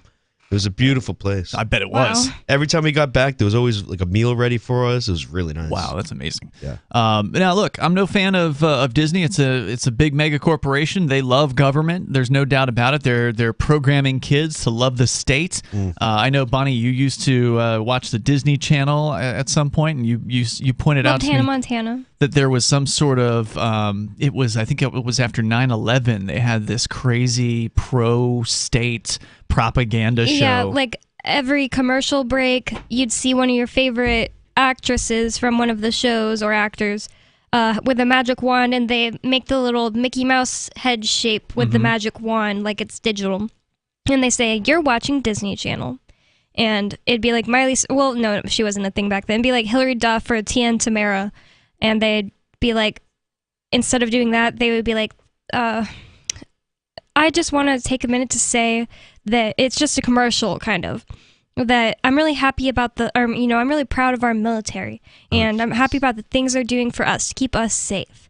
And it's so weird to watch it now, because I remember it happening when I was a kid, but that was just such normal stuff back then. It didn't stick out in my head as like a weird thing. It's programming. And then I've seen YouTube videos be like, remember this weird stuff? And you watch and you're like, wow, I remember that. Like Christy Carlson Romano from Even Stevens just talking about how great the military is and how great America is. Symbolism throughout all those shows on Disney. Yeah. The commercials too. Like I remember flashing like the Illuminati symbol and stuff like that. They do it, you know? Yeah, so I mean, it's hard to feel bad for Disney because they're not good, but at the same time, this isn't good for the average person to have the government undermine this agreement with this company, because it means anybody can be undermined. I mean, if they can do it to Disney, they certainly can do it to you. And then worse, it's going to actually harm the people of the nearby counties, because according to this, we read it was $1 billion in debt. This article says it's $2 billion in debt, but who's counting? $1 billion here, $2 billion there. Before you know it, you're talking about real money. And so according to this, when they remove this tax district, this basically special economic zone, it gives Disney the ability to have their own fire department, their own security forces, their own, the sewage treatment, you name it. They've got their own road crews. Disney has their own government in Lake Buena Vista, or this Reedy Creek Improvement District. It takes that all away from them, and it basically just turns this back into county land, and it makes it so Disney has to start paying property taxes. So some people are going to cheer that on. Yeah, stick it to them. But they also have to take on taxation theft. Yeah, they have to take on the $2 billion in debt. That $2 billion transfers from the balance sheet of the Disney property over to the taxpayers, or to the county governments, and that means they have to pay that debt. The county governments have to pay that debt. Almost the like taxpayers do. Disney is not going to have an incentive to build better roads. They had an incentive to build better roads because they don't want their guests to get hurt or that sort of thing. But when the government does it, geez, look at the bureaucracy you have to go through to get a tire fixed when you run over a pothole. Well, that's what we were saying yesterday. We're saying, I bet this is going to create problems for Disney, and it's not going to be as spotless anymore. You're going to start seeing potholes at Disneyland. They're still going to want the better roads because they still want their customers to have a good experience. They just won't be able to, at the drop of a hat, send a road crew out and fix something. Now they're going to have to go to the county commission, and they're going to have to beg. Now, you pointed out earlier, Joe, that they're going to try to get these guys in their pockets, obviously. That's the most easy way forward for them, but it's still going to be more of a fight. It's still going to be more difficult because then people are going to be able to come out and complain. In fact, there was an example about this in the article from, I don't know if it was WFTW, but one of the TV stations there in that area. They pointed out that Universal, which does not have this deal, that's another theme park in the area, apparently they don't have the same deal as Disney. So Universal needed an upgrade to the road going into the theme park, and they had to go to the county and they had to beg for and of course they got it because they're Universal, right? They're going to pay off whoever they need to. But it was a huge controversy. It was a $150 million road renewal project, which is way more than needs to be spent. And so that's the thing. Now the taxpayers are going to be on the hook for that. And I bet it was slower going. Oh, of course it was. Government road fixing is so slow and annoying. Orlando, the Orlando area, which is where this theme park is, there's a road that went to Orlando. It's called I-4, if I recall correctly, in Florida. So it's a west-east interstate. And as you probably know, states do the interstate road work, right? It's not, even though they're federal interstates, and they might be even funded to some extent through the federal government. I don't know how all that works, but it's the state that actually goes out and hires the road crews and does all that work. Well, the state of Florida, or city of whoever the hell it is that was doing this road work on I-4, it literally lasted for decades. Jeez. I mean, they were still working on this thing when I moved out of there in 2006, that sounds if I about recall right. correctly. That sounds like San Antonio. It takes decades. Yeah. So now, instead of Disney just being able to fix their own roads and use their own money to do it, now it has to be taxpayer dollars. Now it's going to have to go through this process.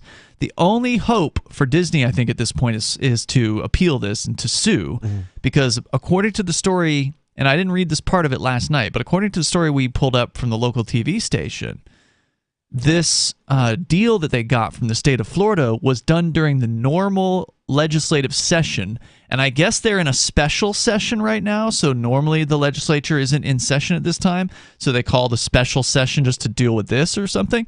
So there's apparently a prohibition in the law that says if a law is put in a normal session, it has to be removed in a normal session, and so they're going around that. So the argument is the state of Florida is not even following its own laws to abolish this. Wow. I support Disney secession. Yeah, I mean, Disney should be able to secede. That would be fantastic. But this is yet another story proving you cannot trust the state, that even a 50-year-old agreement, more than 50 years old, agreement that Disney had in place can be just undone in literally 48 hours. All they're waiting for now is DeSantis' signature, and this thing is a done deal. So, years of trust, years of agreement, years of, hey, you get to run this yourself. Nope, rug pull right out from underneath you. The number 603-283-6160. And look, if you don't like Disney, you don't have to buy their stuff. Right. Just stop going to their movies. I think they're horrendous. More coming up. Please don't. The Free State Project has reached its goal of 20,000 liberty lovers who've pledged to move to New Hampshire and get active to achieve liberty in our lifetime. Perhaps you're trying to figure out what part of New Hampshire should be your destination.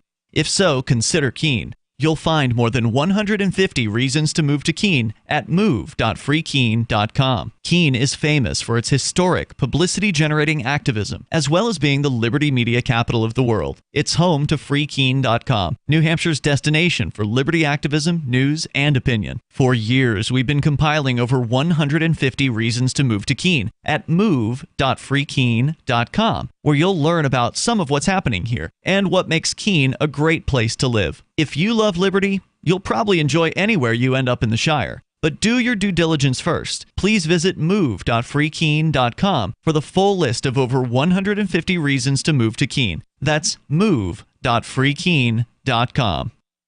From Feature Story News in Washington, I'm Nina Maria Potts with the latest world news. U.S. President Joe Biden has announced a fresh package of weapons and aid for Ukraine in a bid to reinforce the country's forces battling against Russia's invasion. In an address from the White House, President Biden warned that Ukraine is facing a critical window as Russia launches an offensive in the east. With the latest, here's our U.S. correspondent Benji Hire. $800 million in military assistance, including heavy artillery weapons, 144,000 rounds of ammunition, and more tactical drones. It's part of another huge package unveiled by the administration on Thursday, and if approved, it would mean the US has committed approximately $3.4 billion in assistance to Ukraine since the conflict began. As well as bolstering Ukraine's resistance on the battlefield, Joe Biden wanted to express support for the people of Ukraine. We intend to provide an additional $500 million in direct economic assistance to the Ukrainian government. We've already welcomed tens of thousands of Ukrainians to the United States, and today I'm announcing a new program to enable Ukrainians seeking refuge to come directly from Europe to the United States. The president also thanked American taxpayers and the military for their contributions. Benji Hire, Washington. Meanwhile, Russian President Vladimir Putin has ordered his troops to block off the besieged city of Mariupol in Ukraine, leaving the Ukrainians defending the city trapped inside. The Russian president told forces not to storm the Azovstal steel plant there. Stuart Smith reports from Moscow under reporting restrictions. The defense minister told the president 2,000 fighters still remained, but that the rest of Mariupol had been captured and the situation calm, meaning citizens could return. The president said that can be considered a success. To those who still remained at the factory, he said Russia guarantees their lives and decent treatment in accordance with international law if they come out. Ukraine's top negotiators have requested an urgent meeting with the Russian delegation at the site in Mariupol to try to save the lives of everyone there. Stuart Smith, Moscow. Netflix shares fell again during trading hours Thursday after the company this week announced a 200,000 drop in subscribers last quarter. Its shares fell over 30% on the news Wednesday, and the streaming service hints it may crack down on password sharing. William Denzelo reports from New York. For the first time in a decade, Netflix has lost subscribers, and the streaming service warns it may lose 2 million more in the second quarter. The company blames competition, a sluggish economy, and the decision to leave the Russian market as factors for the drop in subscribers. Netflix is also blaming password sharing. It estimates that over 100 million households don't pay for the service and piggyback on other people's accounts.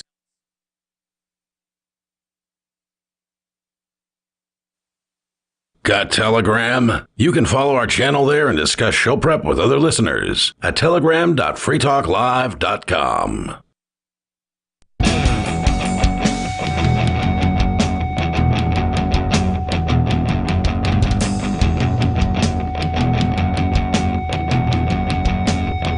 Free Talk Live. The phones are open if you want to join us here. You can take control of the airwaves at 603-283-6160. That's 603-283-6160. With you in the studio tonight, it's Ian. And Bonnie. And Joa. We're going to go back into your phone calls and thoughts, and I do want to let you know that Free Talk Live is now on Odyssey. You can go to video.freetalklive.com. I say now. We've been on there for years.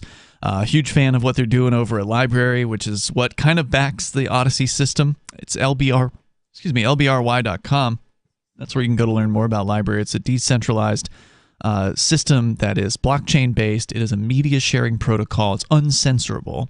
Odyssey is a platform that's been built on top of that to a large extent, and we are a big fan of what they're doing over there. So learn more and subscribe to our channel.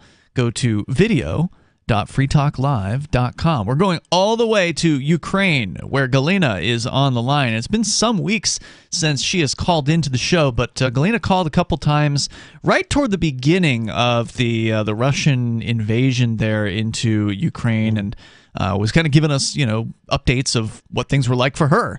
And you were calling from one of the larger cities, Kharkiv. Galina, welcome back. You're on Free Talk Live. Hey, how have you been? Hey, we're doing okay, but we don't have bombs allegedly falling nearby. What have things been like for you in the last few weeks there? And are you still in Kharkiv? No, I'm not still in Kharkiv. I moved a week ago to my parents' house. It's close to Poland. Oh, okay. Small town. Things are quiet here. No shots, but only sometimes the sirens go off. Yeah. But no shots. In Kharkiv, actually, I moved because I was scared. It may be some like Mariupol. They have like really bad situation there, like no surplus of food. That's what they say on the news. And so I've decided to move. Now, you said that's what they say on the news. Do you believe what you're seeing on the news? Because as we understand it, and correct me if we misheard this, but what we heard was that the Ukrainian government has basically taken over all of the television channels there. Is there any truth to that? Television channels? We don't have any Russian channels here, I guess, and they are blocking Russian websites so that people don't read Russian news. But you still can read if you have VPN. You can read Russian news, so some people do that. I do believe there is a bad situation in Mariupol. I was not in there, but probably that's true. They say that's true. And last time you asked me if I saw any tanks. I said no. And you thought that I was pro-Putin or stuff. And I just wanted to clear it up that I really have not seen any tanks because Kharkiv is a big city, like 20 to 30 kilometers across. It's like 15, 18 miles across. And Russian artillery did not go through the city. Okay. And I don't think you said she was pro-Putin, right? No, Ian? I just I think what I said at the time, it's been several weeks since we've heard from Galina, was that she didn't seem to I didn't know what her political viewpoint was, but she didn't seem to be pimping one side or the other real hard. Picking a side, yeah. One side or the other, because I would have figured if she was pro-Ukraine, that her message would have been more, I guess, harsh against the Russians. And you weren't doing that necessarily. It just seemed like you were just a normal person caught up in a situation that, from what you were describing, didn't seem as bad as the media was making it sound, which is why we asked you about, did you see any actual fighting in the streets? And you said you had not seen that. Have you seen any fighting between the sides at this point? No, I have not seen any. That's true. I have not seen any, but I've heard some, and I'm not saying there is no war going on. It is definitely going on, and some areas of Kharkiv really are damaged. Actually, my boyfriend stayed in Kharkiv, and soon, like a couple of days ago, there was, some artillery shell maybe fell, or maybe some mine exploded close to my building where I lived, like 10 minutes away. So you got kind of rocked. You could feel like the vibration and that sort Her of thing. boyfriend She got out in time. She was. Oh, okay. Right. Yeah, but my building is okay. Only like that building was damaged. There was shop in the building. The windows are off. But he said that the shop is already working. Like they cleared everything up, and the shop is working already. Do you think it's true, Galina, what the Russian media is saying, which obviously is state-run, but of course the Western media is also full of liars, so it's hard to really know what to believe, which is why it's nice to have you here. Mm-hmm. Do you think it's true that the Russians are targeting only military targets, or are they going and dropping bombs on residential areas and hurting civilians? I'm not sure if they are targeting civilians, but they are definitely maybe they are missing the military, but definitely they killed lots of civilians. That's true. And I think the life in Russia is even worse than is in Ukraine, because Russia looks to me like Russia has even less freedom of speech than Ukraine does, than Ukraine did before war. And I myself am an anarchist, so what it looks to me now, it looks like one criminal gang wants to take over another criminal gang. Sure. You know, like, that's exactly it. I'm not saying Ukraine is the best country to live in, and I'm not saying any country is the best country to live in, because what I want to have no countries at all, no borders at all, no politics, no government, like no wars. That's what we like, and you're absolutely right. These are two criminal enterprises that are fighting over territory, and obviously, average people are going to get crushed in the fracas. I say no ruling classes. It doesn't matter which direction it's coming from, either government or corporations. I just don't want other people to rule over others. Well, we're glad to hear that you're doing okay, Galina. And is there anything else you wanted to share tonight? Yeah, I just wanted to share another fact with you I've learned recently. Did you know that in the wild there is no animal that would fight to death?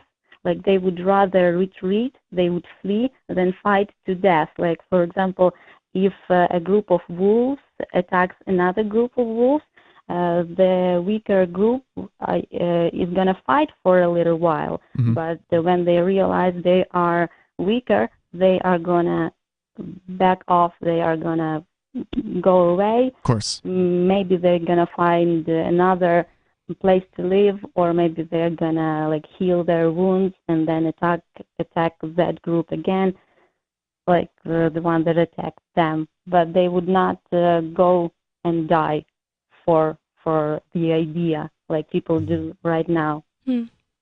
Great point. Galina, thank you for the call tonight. By the way, what time is it there where you're calling from in Ukraine? Let me check. It's probably like 3:41. Yeah. It's actually very difficult for me to call you because the show comes on from 2 to 5 a.m. Wow. And it's the time where you would be sleeping, and sometimes I just really think, oh, right, that's Well, thank you, Galina, for staying up late. Yeah, thanks for calling us. I was wondering if you were okay. Yeah, it's good to hear from you, and feel free to keep in touch in the future with more. I'm glad to hear that she hasn't actually had to encounter any explosions or fighting going on around her. And again, thank you for the call, Galina, calling all the way from. I recognize the area code or the country code when she called in. There's somebody from Ukraine on the line. The number here is 603-283-6160. And it's cool that she's an anarchist as well, right? So coming from that perspective, it's got to be frustrating to, watch the state at its worst. Destroying your country. Destroying your friends' homes. Yeah, your friend's house. And when a bomb drops, you really don't know whether it was the people from Russia or the people from Ukraine, because they both point fingers at each other. They say, well, he did it, The number is 603-283-6160. You can join us here. It's Free Talk Live.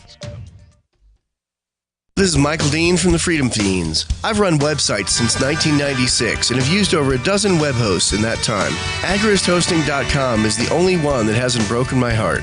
Agrist Hosting's uptime and service is stellar, and their DDoS mitigation is the best I've seen. That's important because if you tell the truth in this world, you'll ruffle feathers.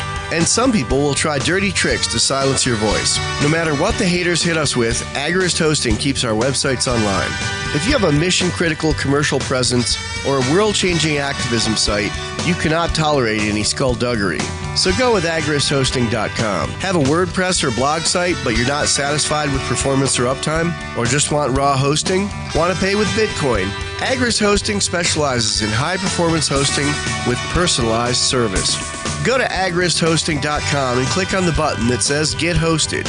That's agristhosting.com. The new 4th edition of Healing Our World, The Compassion of Libertarianism, will take your understanding of liberty to a deeper level and has over 1,300 updated references, new cartoons, and a foreword by Dr. Ron Paul. With discounts for multiple book purchases, the 4th edition of Healing Our World is a great gift for the liberals, pragmatists, environmentalists, and Christians in your life who think libertarianism is cold-hearted. Get yours today at healing.freetalklive.com and use promo code FTL for a $5 discount. There are lots of ways to listen to Free Talk Live. Our podcast has been around since podcasts began, and now the FTL feed is loaded with content besides our full show archives. Did you know that we make it easy for you to customize your podcast subscriptions? We have different feeds, one that includes only our full shows, one with just the Daily Digest, and our main feed that includes everything. You decide what you listen to. It's quick and easy to customize your feeds at feeds.freetalklive.com. That's feeds.freetalklive.com. We have some good news. The indictments against Ross Ulbricht in the District of Maryland were dismissed with prejudice, meaning they can never be refiled. This is especially good because those indictments contain the only charge ever made that Ross engaged in murder for hire. This was a serious allegation that Ross Ulbricht denies. It was never prosecuted or ruled on by a jury, but was trumpeted by the federal government and the media as if it were proven fact. The Maryland court held these indictments for almost 5 years, poisoning Ross's case and leaving him under a cloud of unproven allegations. As explained in Ross's appeal to the Supreme Court, the fact that the judge used these allegations to give Ross a draconian sentence of double life without parole violated his Sixth Amendment right to a jury trial. Judges are required to issue sentences based on convictions decided by a jury, not unproven allegations never even charged at trial. Although this is a positive development, the dropped indictment will not set Ross free. Now, a presidential pardon is Ross's only hope of freedom. Sign the petition at freeross.org. freeross.org.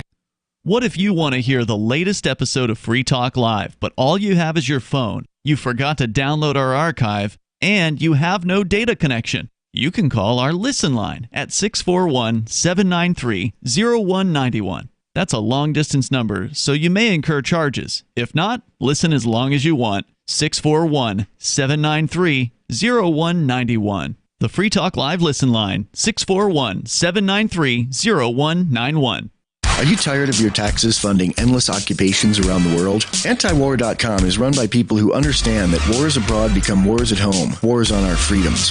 Antiwar.com is dedicated to bringing you the latest in news, views, interviews, and reviews from the top movers and shakers in the anti-occupation movement. Antiwar.com has it all, from thorough foreign policy analysis to interviews with whistleblowers who used to run the military-industrial complex. Anti-war, pro-free market. That's antiwar.com. Our Matrix server is about as free as internet chat can be. Join the existing rooms or create your own at chat.freetalklive.com.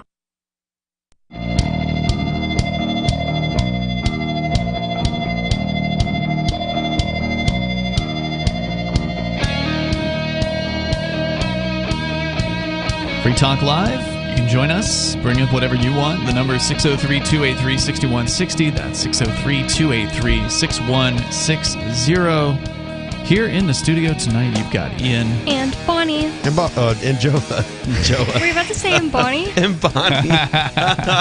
Ooh, lost there. You're cute, but not that cute, Joe. Oh, sorry.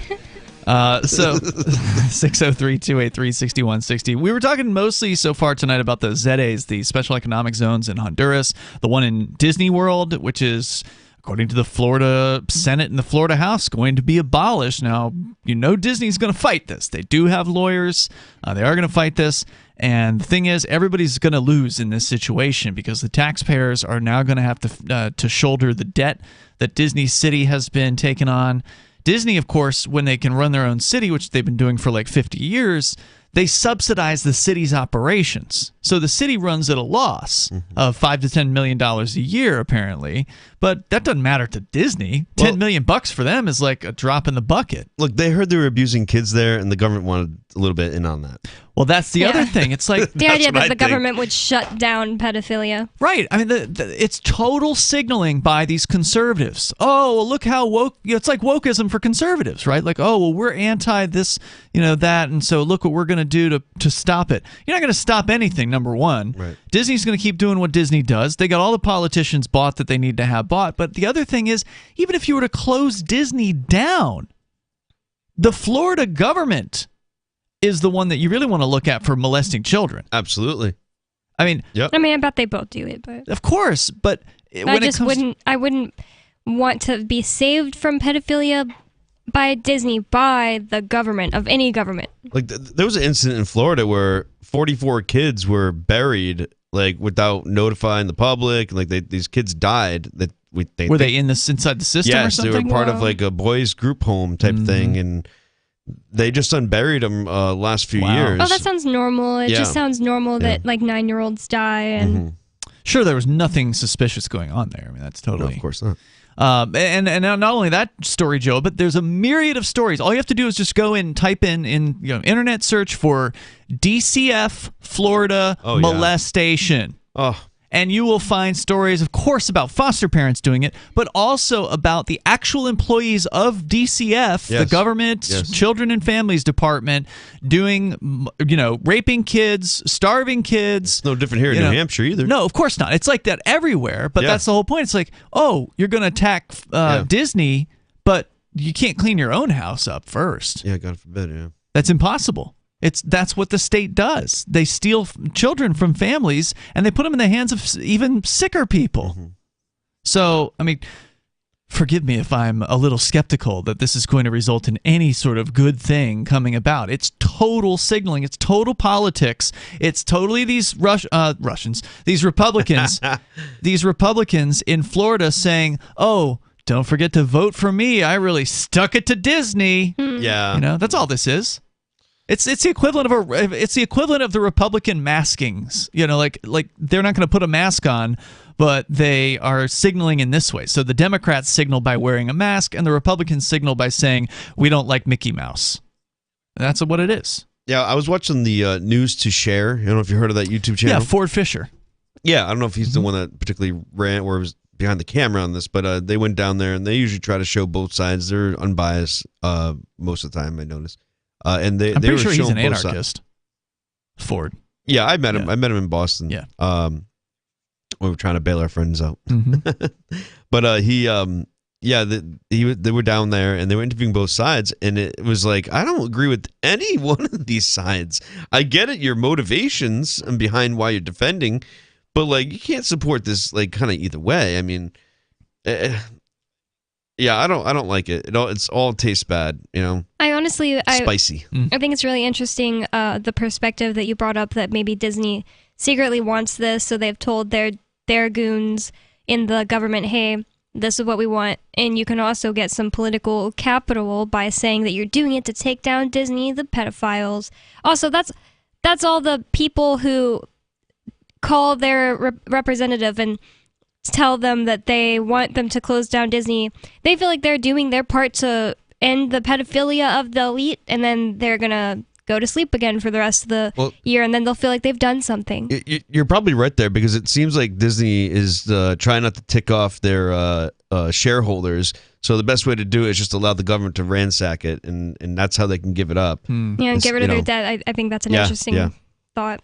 It's not gonna, the shareholders are like, oh, the darn government, but Disney's kind of like, oh, you come take us? Oh, okay, take it. Oh, don't hurt me.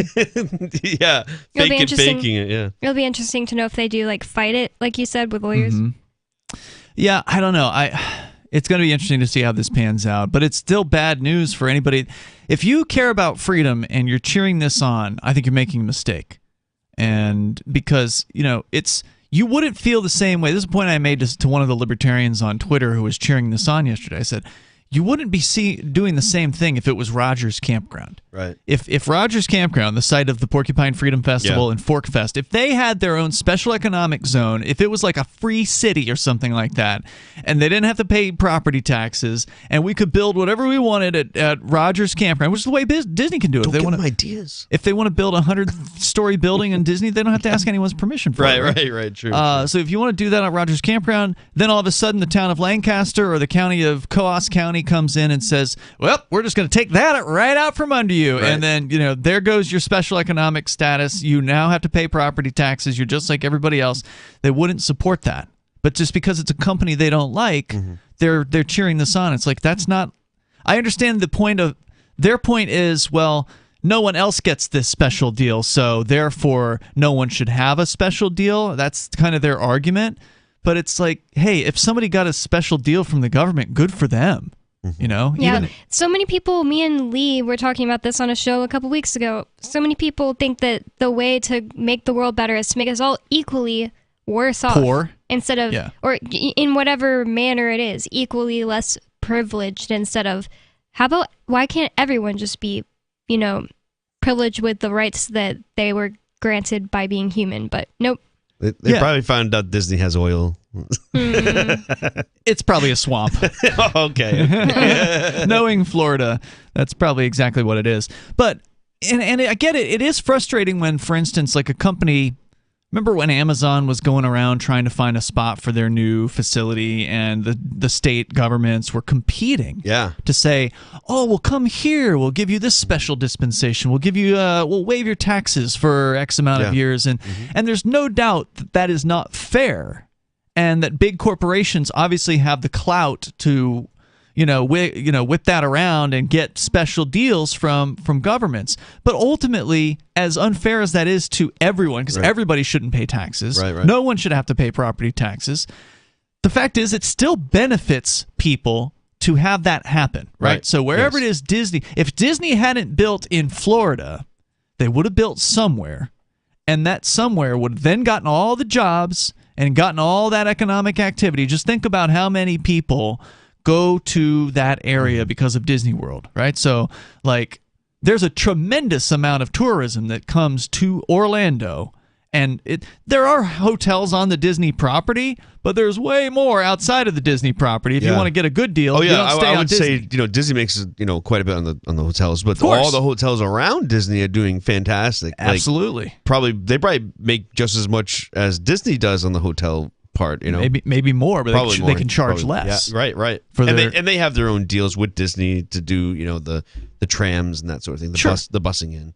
So it's just it's no fun when Walmart comes into town and they get up the 10 years of their property taxes waived, and that is anti-competitive to a small business. Right.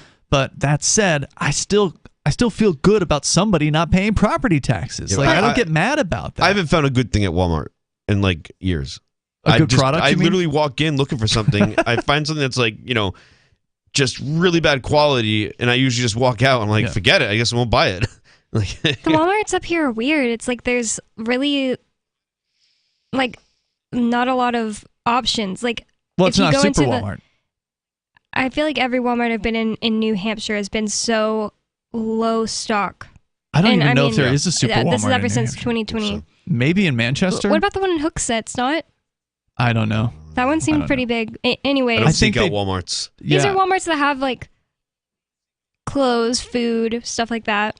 Mm-hmm. Yeah, not the ones in New Hampshire. The New Hampshire foods are limited. They're not a super no Walmart. fresh food usually. Oh, I see what there's you're no produce. Well, either way, it's weird to walk to the hair dye aisle and be like, wow, they have all these browns and no black. What's going on? The number here is 603-283-6160. That's 603-283-6160. It's the difference of coming from a big area like where you lived, where there's probably every Walmart is a super Walmart. That's the way it was in Florida for me.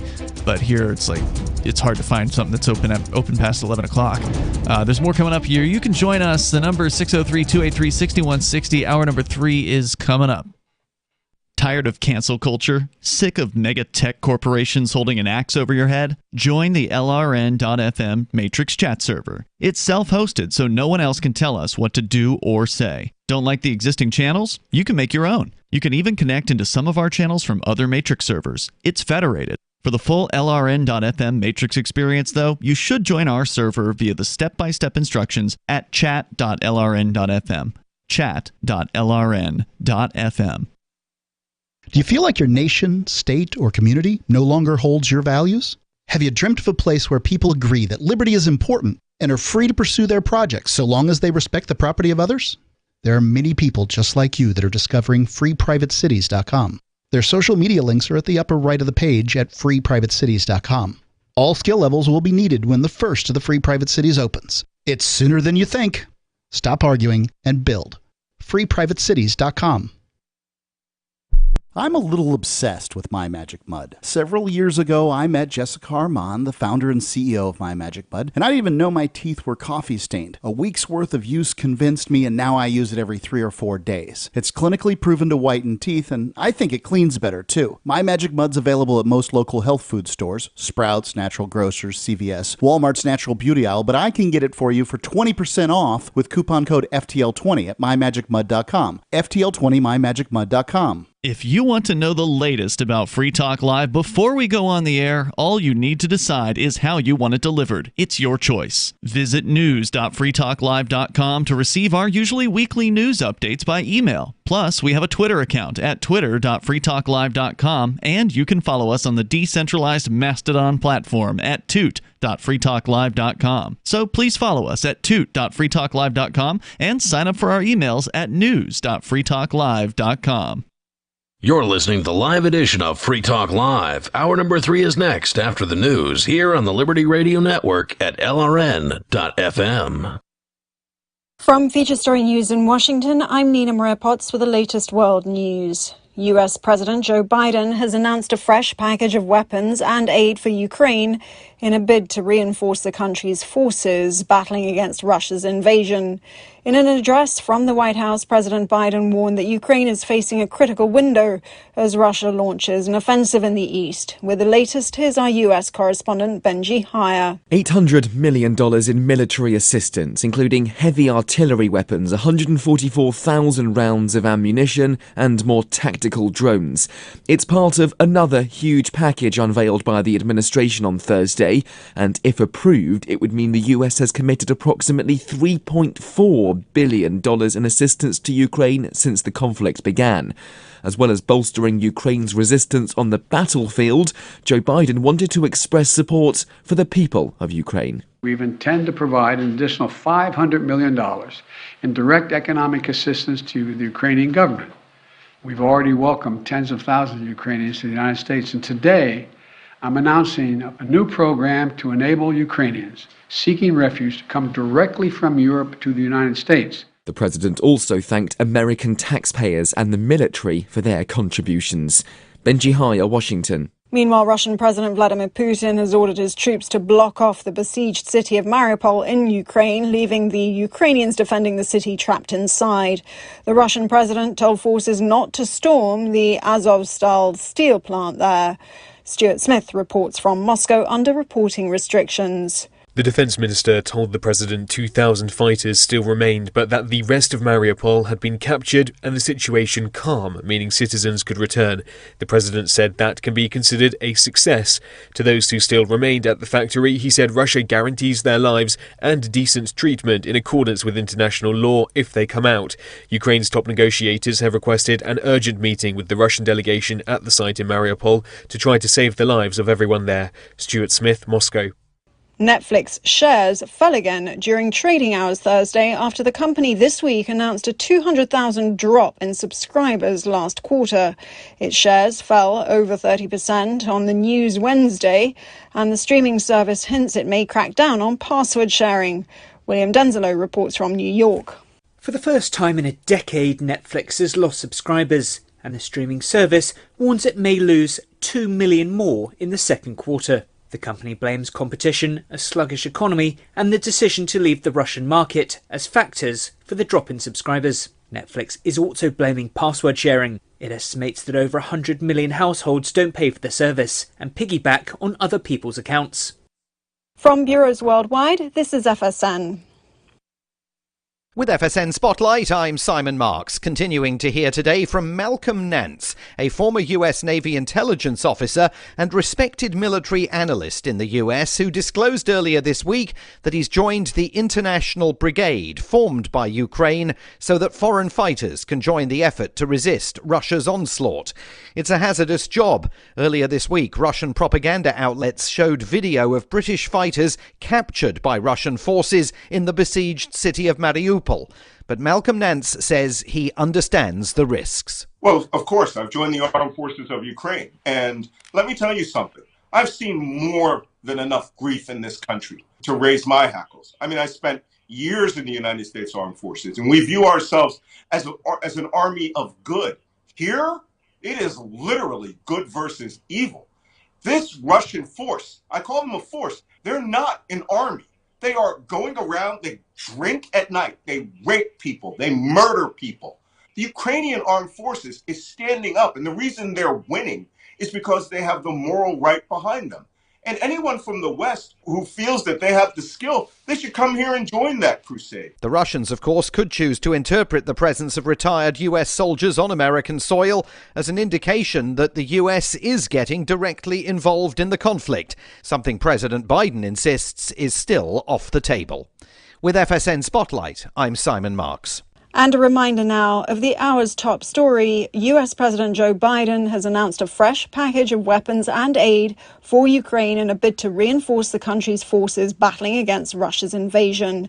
In a White House address, President Biden warned that Ukraine is facing a critical window as Russia launches an offensive in the east. And that's the latest world news from Feature Story News. I'm Nina Maria Potts reporting.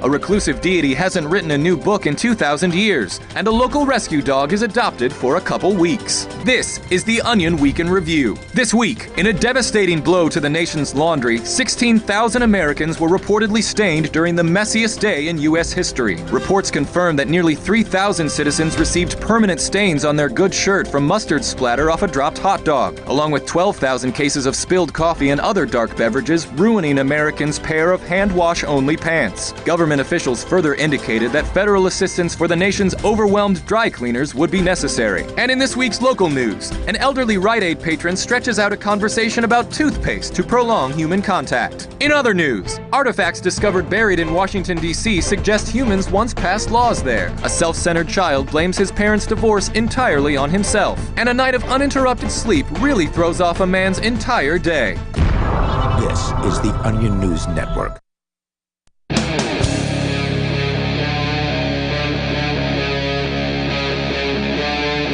Free Talk Live.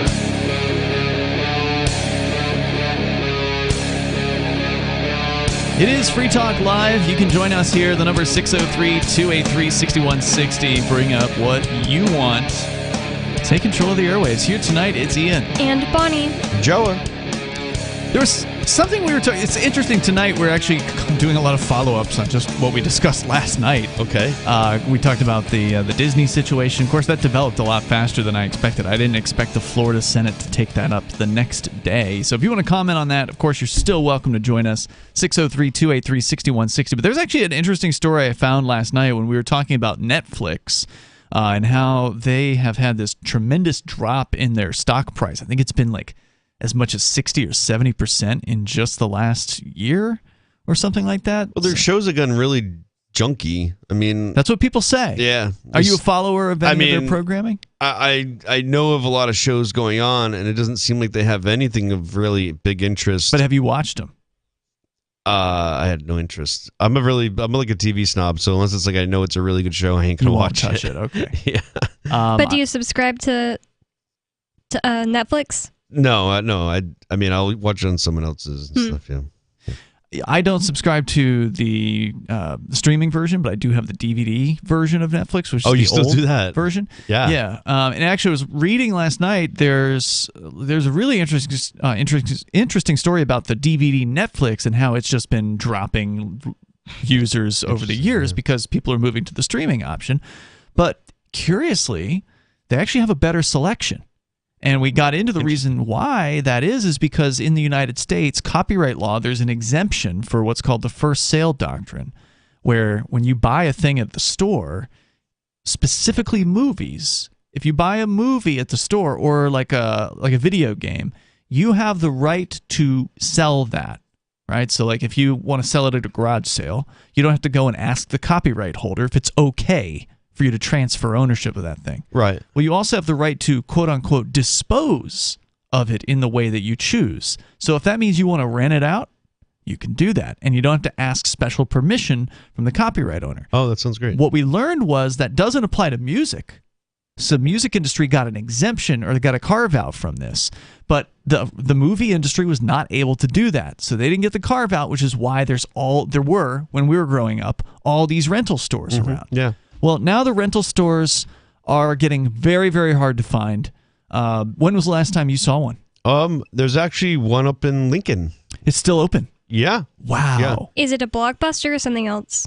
No, it just seems like an old. I think it's also like a cigar shop, right? So it's like a mixed place. Oh, interesting. But they do have rentals there still. Yeah, like a decent selection. But then you got Redbox. Yeah, I was going to say the last one that I've seen have been Redbox. I'm That's not still counting around. that. Okay. I'm not counting that because I mean a store you can physically walk into. Right. Redbox is essentially a robot to replace the old store. You might tend to find them sort of near vacation spots or stuff like that. I don't know why. Just like maybe RVs are It more makes sense receptible because to you're that. not by where your DVD collection is at home. You're on vacation, so maybe like how many go people rent even a have movie. DVD collections anymore? Well, this is what I'm saying is like if you have an RV, right? You're likely not having the expensive satellites. Yeah, you don't and have a stuff like crazy that. internet So you gotta have to go connection, rent a movie. It's a good point. Yeah, usually that's where you're gonna see them.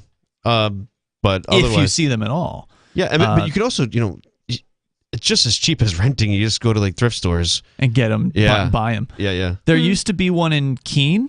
We do the show from Keene, New Hampshire. I was over in the old for the Hannaford Shopping Plaza. Okay. There's a company there called Bull Moose, which is a brand new media store. I was really actually surprised when the old video store went out of business. I figured that would be the end of new media. We used to have another like CD store, and that went out of business years ago. And the only other thing was like a local place that had used CDs and stuff.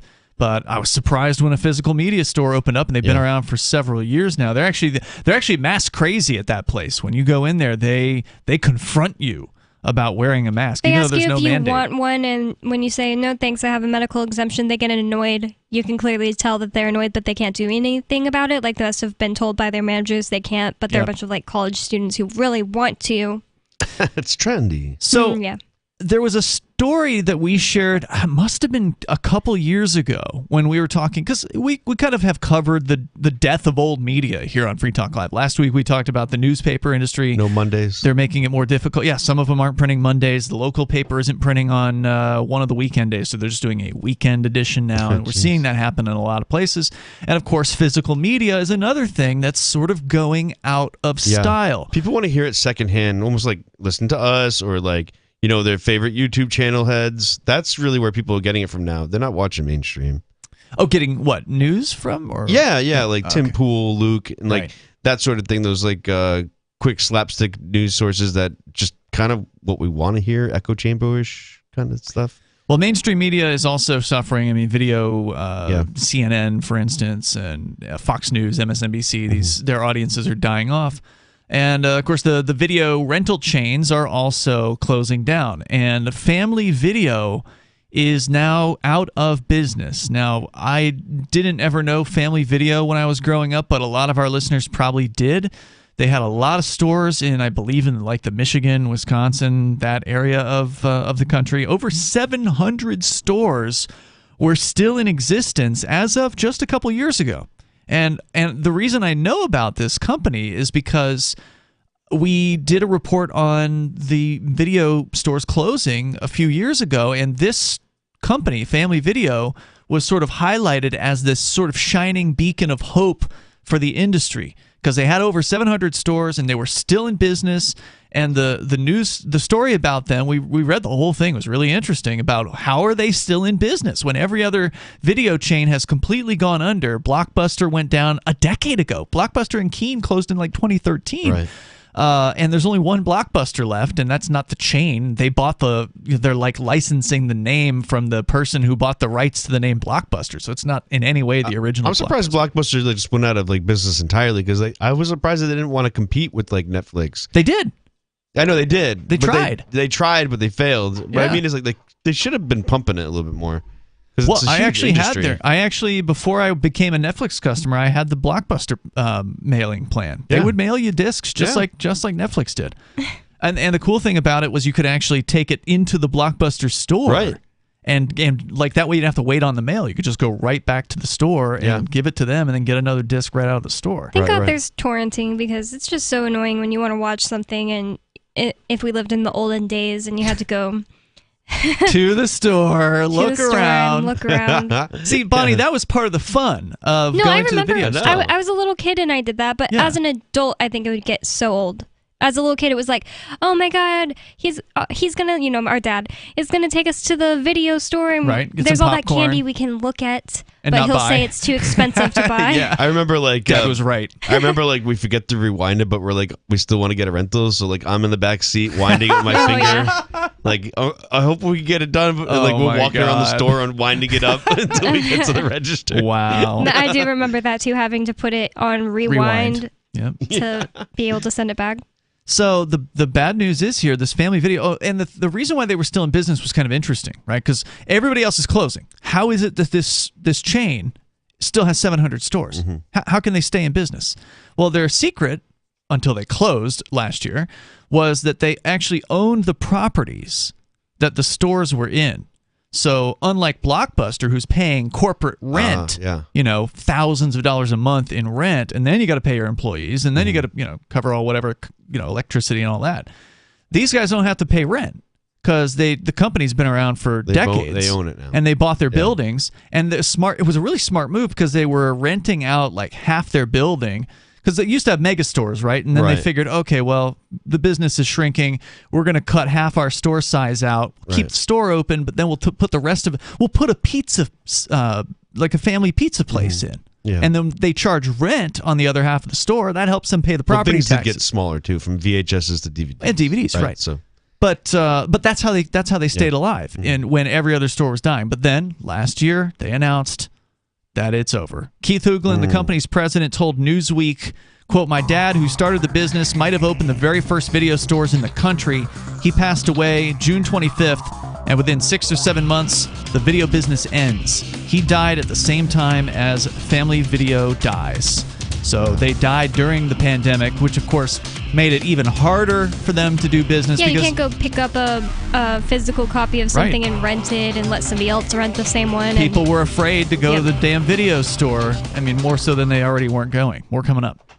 There are basically two types of advertising: direct response and branding. Radio's great for direct response with its low cost to listener ratio, but audio can't be beat for branding, which is a longer term endeavor. You want to be the first thing that someone thinks of when they think about your product or service.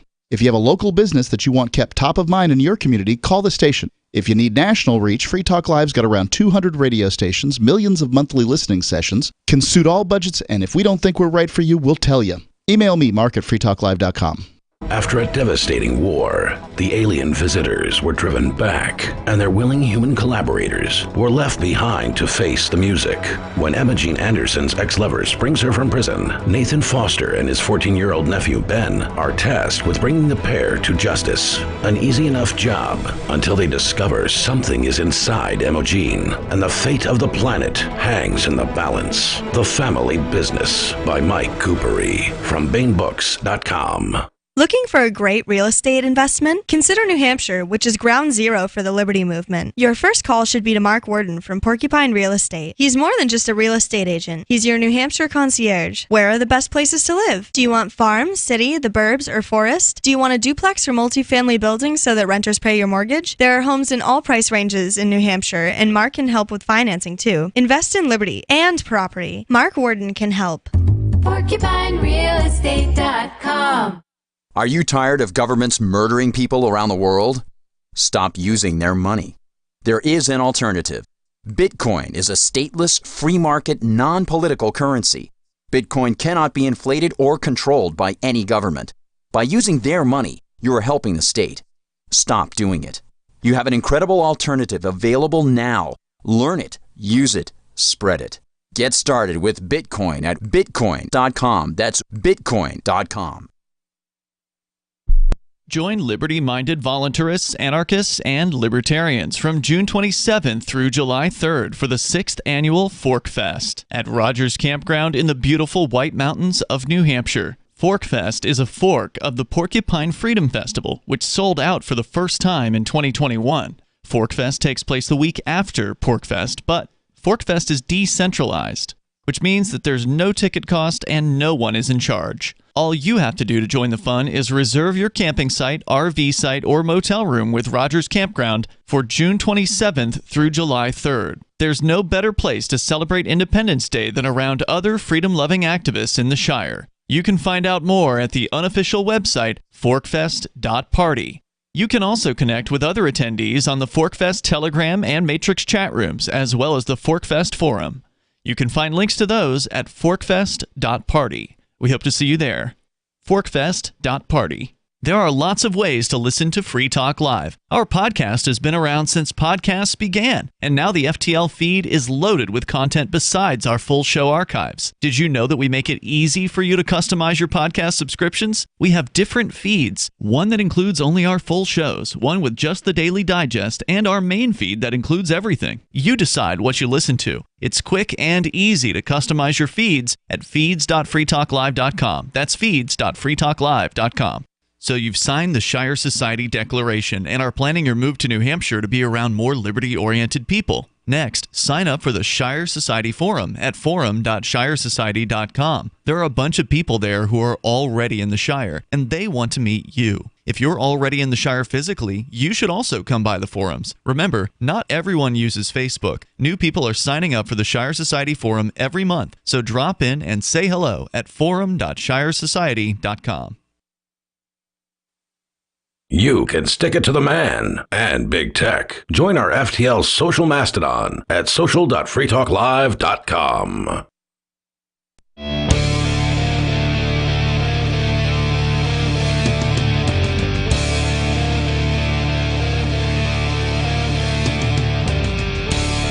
It is Free Talk Live. You can join us here. The number 603-283-6160. That's 603-283-6160. We're talking about the death of the final chain of video stores.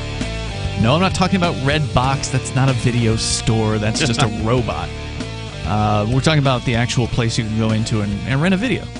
Family Video is out of business. They closed down last year in the midst of the quote-unquote pandemic because, well, it was already a struggling business, and then people just stopped coming in, I imagine. But we'll talk more about it. Kind of like a luxury to me, though, to be able to go in there and do it. It's the experience you're paying for. And that's something that you're never going to be able to do again, right? It looks like. Yeah. It's cool that there's a arcade place in New Hampshire. Fun spot. You could just play those games on the computer or something. It's not the same, though, is it? Definitely No, not that's the way same. not the same. Yeah, we can get into it Similar. here. We're going to go to your phone calls and thoughts, though. You can bring up whatever's on your mind. Let's start first with Mac in Colorado. Mac, you're on Free Talk Live. Go ahead. Hi, Ian. Hey, Mac. Hey. So I recently, since listening this past week, I know you've been talking about DeFi recently, and especially decentralized Thorchain. finance and Thorchain. Yeah, that's a decentralized exchange. Very interesting stuff. So a bunch of dots just connected for me as far as regarding the Crypto 6, and I think that they actually gutted you guys at the right time that they did it. What do you mean? You're referring to the Crypto 6 that is a raid that happened against this home, this studio, our friend Nobody's house, Aria DeMezzo, our co-host, and some of our other friends here in New Hampshire, and 6 people were arrested, 6 a.m. raids in the middle of winter, and it was absolutely insane and completely unnecessarily violent. And now they're trying to put me and Aria and some other folks into a prison cell for some number of years. So that's the Crypto 6. You can go to thecrypto6.com to learn more. But you say that this was a timed attack? Yes, very, because DeFi did not start to pop off until about the late 20s or 2020. Mm-hmm. And when that happened, I think they concluded in their mind with whatever they were investigating you guys with, that if you guys researched DeFi more thoroughly, you guys would probably be a lot bigger right now than without that raid. Yeah, I mean, it could be. I definitely feel like I missed a huge opportunity. I mean, the whole ThorChain thing that you mentioned really took off last year, and of course, I've been under some serious bail restrictions. And while I was in jail, of course, was when a lot of this stuff really started to come out. So it made it. I was the primary person who handled the church's investments as far as crypto is concerned. The Shire Free Church is what's behind this show, for instance, and so it was really frustrating because you can't do a whole lot while you're under these restrictions, and that would have done a lot for us. There's no doubt about it.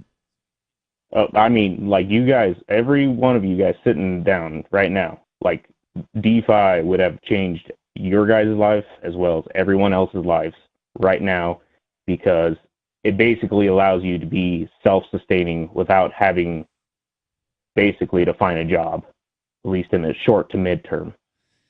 Yeah, it's an interesting thing. I mean, I wouldn't say it's too late for people that are interested in getting started in the world of decentralized finance. It's still pretty early as far as that goes. The interest rates that are available, from what the research that I've seen, are still pretty high in some places. But also, of course, it is still risky. I mean, there's always the risk of 60%, 100% interest rates.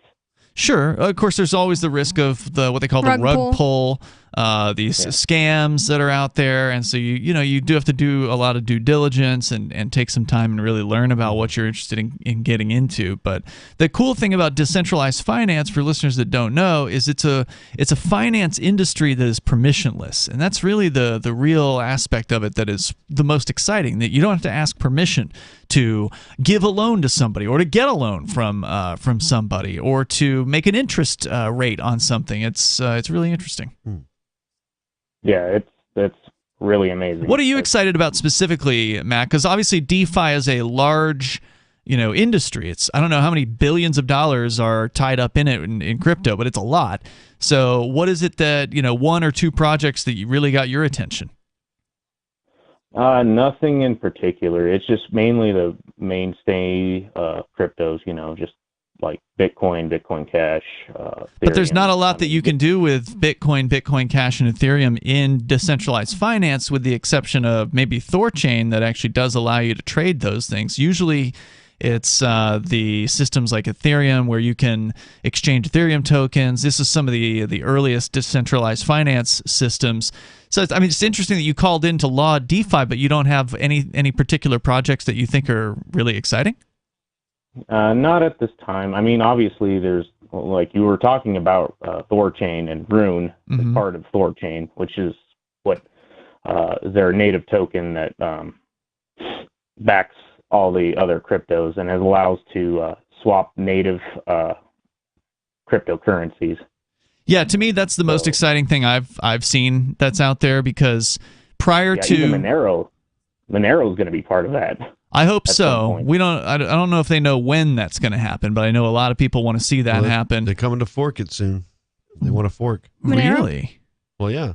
It was an article I was going to bring up too. Like they're trying to break away and do their own fork. So there'd be two competing Moneros, is what you're saying? I think they're trying to keep it away from the exchanges, is my guess. I don't know why, but once Monero, any privacy coin goes on an exchange, it's traceable outside of there. Well, you can trace whoever holds it on the exchange, obviously, because they have an account. But once it leaves the exchange, it's once again in the arena being untraceable. Mac, thanks for the call tonight. I do appreciate hearing from you. And I don't want to get too deep into the weeds or anything like that with technicals, but the old way to exchange cryptocurrencies was you had to go to a centralized exchange, and you're talking about them, Joe, being a bad place. They are a bad place to go because they know who you are, they ID you, they know your customer information, and if they want to lock your account down, they can do that. If they want to turn it over to the government, they can do that.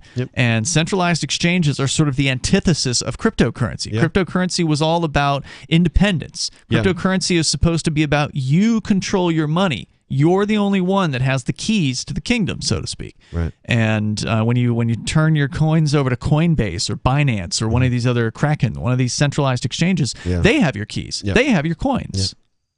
And that means you don't have control. Right. And so even if you're pulling it off the exchange, they know it came from the exchange. It was in the exchange, right? So, yeah, I mean, they can trace that from there, unless it's Monero, which then they don't know where it goes. I would say they can trace that too. No, Monero is untraceable. I mean, they're going to know to which address you withdrew it, but if it goes somewhere else from there, they can't. They don't They're know. not gonna know. Right. So you're still better off with Monero as far as privacy is concerned. Yeah. But to be able to go to a place in this decentralized finance world and take Bitcoin and exchange it for Bitcoin Cash or Bitcoin Cash and trade it for Ethereum or something like that, that has not been possible before Thorchain. And Thorchain allows you to do it without asking anyone's permission. You don't have to create an account. There's no place to put in an ID. There's nothing like that. We can find out more about that Monero fork next. Yeah, I know you've been wanting to talk about what's going on with Monero. That's on the way as well. The number 603-283-6160. Also, home video chains going under. The largest chain left in the country has closed down. You can share your thoughts on that too. It's Free Talk Live. Carl Watner, longtime proponent of a voluntary society, died last December. You may have seen his articles published on his website, voluntarist.com, in his newsletter, The Voluntarist, the Mises Institute, or elsewhere over the last 40 years. His newest book, I Must Speak Out, Volume 2, The Best of the Voluntarist, is now available via Liberty Under Attack Publications. This 430-page second volume spans the years of 2000 through 2020 and includes articles by Carl Watner, Hans Hermann Hoppe, Carl Hess, Benjamin Tucker, George H. Smith, Lysander Spooner, Pete Eyre, Joyce Brand, and many others. I Must Speak Out is for the newly initiated, the veteran voluntarist, or anywhere in between. Buy the book now at libertyunderattack.com/voluntarist. For more great content on building a voluntary society and for Carl's extensive archives, check out voluntarist.com. From Feature Story News in Washington, I'm Nina Maria Potts with the latest world news. US President Joe Biden has announced a fresh package of weapons and aid for Ukraine in a bid to reinforce the country's forces battling against Russia's invasion. In an address from the White House, President Biden warned that Ukraine is facing a critical window as Russia launches an offensive in the east. With the latest, here's our US correspondent Benji Hire. $800 million in military assistance, including heavy artillery weapons, 144,000 rounds of ammunition, and more tactical drones. It's part of another huge package unveiled by the administration on Thursday, and if approved, it would mean the US has committed approximately $3.4 billion in assistance to Ukraine since the conflict began. As well as bolstering Ukraine's resistance on the battlefield, Joe Biden wanted to express support for the people of Ukraine. We intend to provide an additional $500 million in direct economic assistance to the Ukrainian government. We've already welcomed tens of thousands of Ukrainians to the United States, and today I'm announcing a new program to enable Ukrainians seeking refuge to come directly from Europe to the United States. The president also thanked American taxpayers and the military for their contributions. Benji Hire, Washington. Meanwhile, Russian President Vladimir Putin has ordered his troops to block off the besieged city of Mariupol in Ukraine, leaving the Ukrainians defending the city trapped inside. The Russian president told forces not to storm the Azovstal steel plant there. Stuart Smith reports from Moscow under reporting restrictions. The defence minister told the president 2,000 fighters still remained, but that the rest of Mariupol had been captured and the situation calm, meaning citizens could return. The president said that can be considered a success. To those who still remained at the factory, he said Russia guarantees their lives and decent treatment in accordance with international law if they come out. Ukraine's top negotiators have requested an urgent meeting with the Russian delegation at the site in Mariupol to try to save the lives of everyone there. Stuart Smith, Moscow.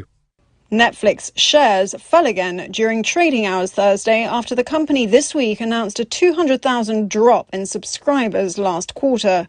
Its shares fell over 30% on the news Wednesday, and the streaming service hints it may crack down on password sharing. William Denzelo reports from New York. For the first time in a decade, Netflix has lost subscribers, and the streaming service warns it may lose 2 million more in the second quarter. The company blames competition, a sluggish economy, and the decision to leave the Russian market as factors for the drop in subscribers. Netflix is also blaming password sharing. It estimates that over 100 million households don't pay for the service and piggyback on other people's accounts.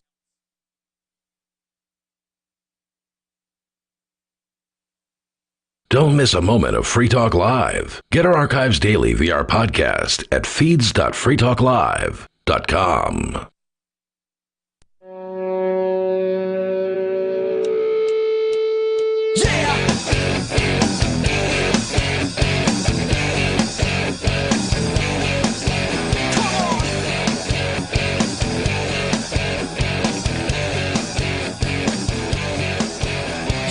Free Talk Live. You can join us here. The number is 603-283-6160. That's 603-283-6160. In the studio tonight, it's Ian. And Bonnie. And Joa. We're going back to more of your calls and thoughts, whether you want to weigh in on decentralized finance or video stores and the death of video stores. Coming up, we'll talk about all of that if we get the chance, but your calls come first here. So we're going to go to Major Payne. He's on the line in Michigan. Major Payne, you're on Free Talk Live. Hey, good evening, Ian. What's on your mind? My call. Go ahead, sir. Well, I want to touch on the Disney thing, too, but as far as the death of the video stores, the entrepreneurial spirit in small-town USA is pretty good. And, you know, there's in most of your little burgs and villages and towns, you're going to find a grocery store, a gas station, or someplace that's carved out a little corner where they do rentals and sales.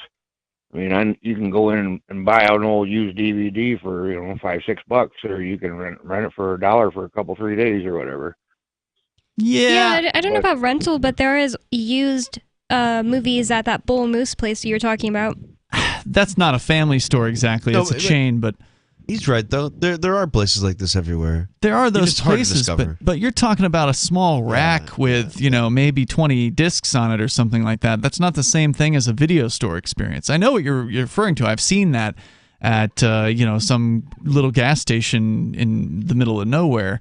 But that's not the same thing as a video store experience. Well, they're usually loaded up with a lot more than 20 or 30 DVDs. But when's the last time you saw one of these places? You're not going to find like new releases and such. But you know, right? You're going to find stuff that's, you know, 5-7 years old. And there's a lot of movies worth watching. Again, half my collection is old stuff. Mm-hmm. When was the last time you actually went to one of those places to get a DVD? I usually buy them out of the bins at Walmart. You can get them for $5-7. So I mean, you're saying they exist. Those are like 480p. Yeah, but you're saying they exist, but you don't actually use the service. Well, I mean, if I'm driving through Ossining or whatever and getting gas, I've noticed them. And in Hillman, when I'm grocery shopping, I've noticed them. And, you know. You actually find them a lot of times at truck stops. I've seen rentals at truck stops. Rentals? Rentals, yeah. I'm surprised about that. Truckers they probably don't have Netflix, right? So they rent the movie, bring it back the same truck stop. When they're coming back the next. Yeah. Wow, that's interesting. Hey, little 12-volt DVD players are common. Major, thanks for the call tonight, man. I appreciate hearing from you. Let's talk to Jack in Washington State. You're on Free Talk Live, Jack. Yeah, I caught my ear earlier. You talked about your ankle bracelet. That's and right. I listen to you guys a lot, so I know you don't speak about it frequently. But, like, when do you go to court? What am I going to lose? I know you'll be in a cell potentially, but I'm going to lose my entertainment and my news, you know? Well, we don't have any plans to shut Free Talk Live down, so I don't think that you're going to lose. I feel like we talk here, about it like every single night too. So I don't think we talk about it every night. I certainly am not interested in talking about my own situation that often. We I mean, talk some about people the Crypto 6 at least. Some people might call Yeah. on occasion, but I don't personally bring it up that much. Unless the only reason we talked about it recently was because people took a plea deal recently. So that was some news in that case. The court trial is scheduled for November for those of us who are going to trial. So it is still going to be a ways out, and obviously we have no idea what is going to happen. We're gonna, we plan to fight this thing, so it's going to be in the hands of the jury if it does make it that far. If we can't get the thing kicked out beforehand, which we're going to try that too. Yeah, fight it to the end. You guys will be completely resolved of everything. I guarantee it. I hope Based so. on what I've found. If we get a decent jury, then there's a good chance of that. Jack, anything else you want to share tonight? one decent person on the jury. That'll be what I'll ask for. I prefer to have 12 of them, but one is better than none. Yeah, I keep So. saying at least one person in New Hampshire that ends up on this jury is going to, not be like, this is ridiculous. At least I hope. No way around it.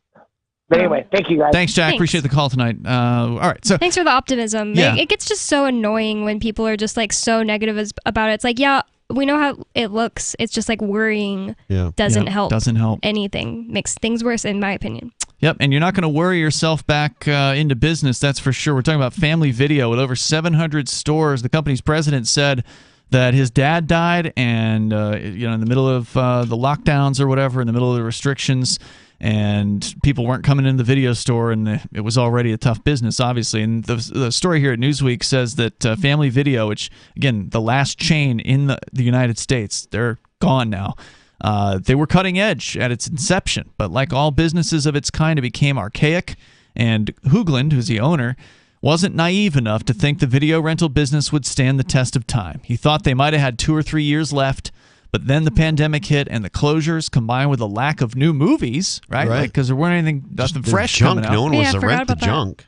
Proved to be an insurmountable problem. He says, do you guys remember how Disney Plus rented Mulan when it first came out during the pandemic at the very beginning? Yeah. Which is so the live ridiculous. action one? They rented it as in you had to pay like $20 a person to watch it on streaming. Watch it just on streaming once or whatever. It's so weird. One Never heard of stores that. reopened in early to mid-July. Hoogland was waiting for the business to return to pre-pandemic levels, but, quote, they didn't even come close. By September 1st, he knew Family Video wouldn't survive. And we're talking about September of 2020. Right. This is a story from last year. Not wanting to get into the politics of the pandemic, he took some issue with the classification of essential businesses. While millions of people can stream thousands of movies from their couch, Family Video provided people in small towns where there's little to do and some can't afford Netflix what he considered to be essential entertainment. Quote, everyone talks about the blue-collar worker, the people who can't afford this and that, but then in this situation, that's who they were hurting. They're not thinking clearly about what's essential for those people who are less fortunate. I think we realize there's been a lot of damage done to people in terms of the depression, and what if we thought about that in terms of what's essential? Entertainment could be essential when you're talking about having nothing to do. So I guess they were forced to close. It sounds like they were told they were a non-essential business and forced to shut down for those months. The closure will put about 5,000 of their employees out of work, mostly in small and rural towns where jobs are meaningful and hard to come by, he said, and he doesn't expect those jobs will be coming back. His father, a man he described as charismatic and a great leader, created Family Video in 1978. And while often a forgotten character in the story, he made it known that nothing would have been possible without him. Charlie, his dad, turned the reins over to his son 34 years ago, and with the complete trust of his father to take it in whatever direction he wanted without question, Hoogland kept Family Video alive long after nearly every blockbuster had closed.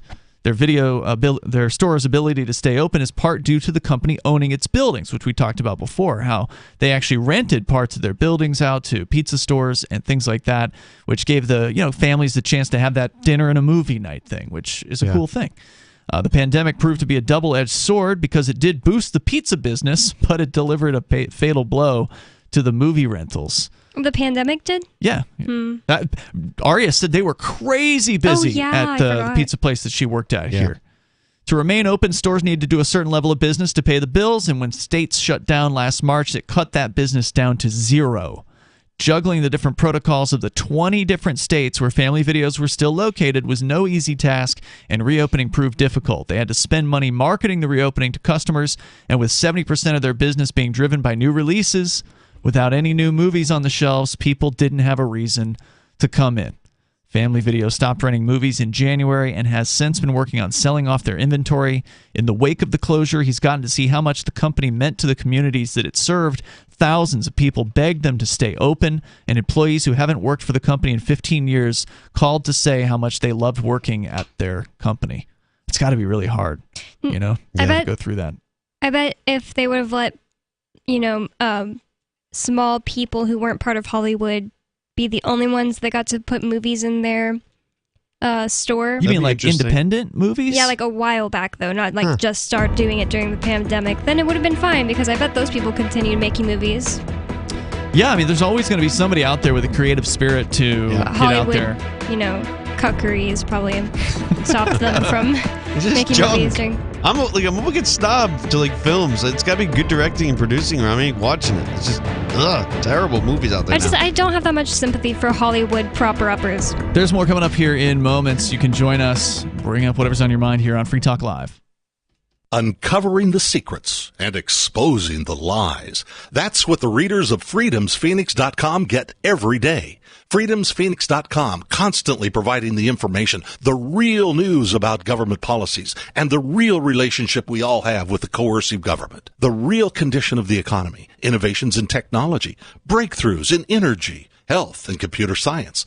Learn the truth well before it's admitted to in the lamestream media. The corporate media, nothing more than distributors of government propaganda, but now there's an alternative. freedomsphoenix.com.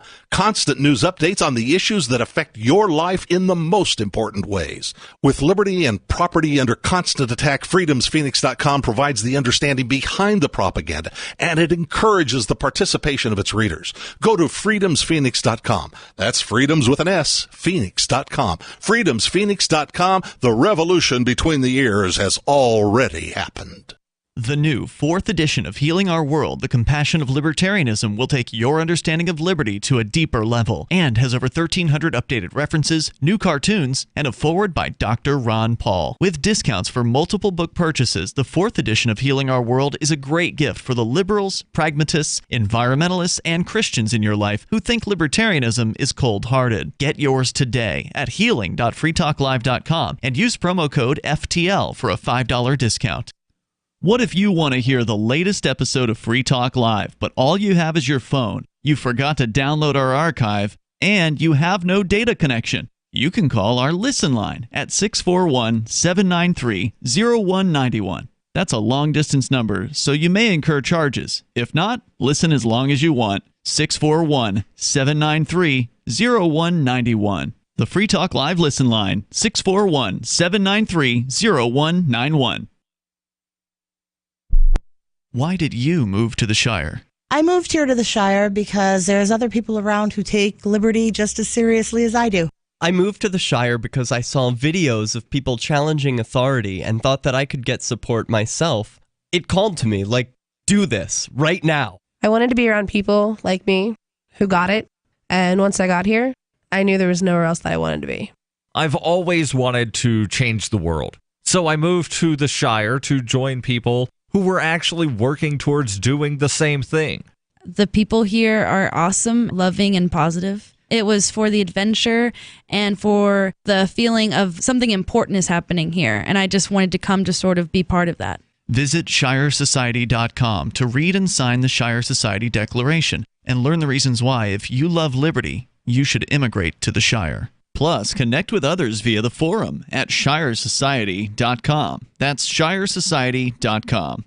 Tired of cancel culture? Sick of mega tech corporations holding an axe over your head? Join the LRN.FM Matrix chat server. It's self-hosted, so no one else can tell us what to do or say. Don't like the existing channels? You can make your own. You can even connect into some of our channels from other Matrix servers. It's federated. For the full LRN.FM Matrix experience, though, you should join our server via the step-by-step instructions at chat.lrn.fm.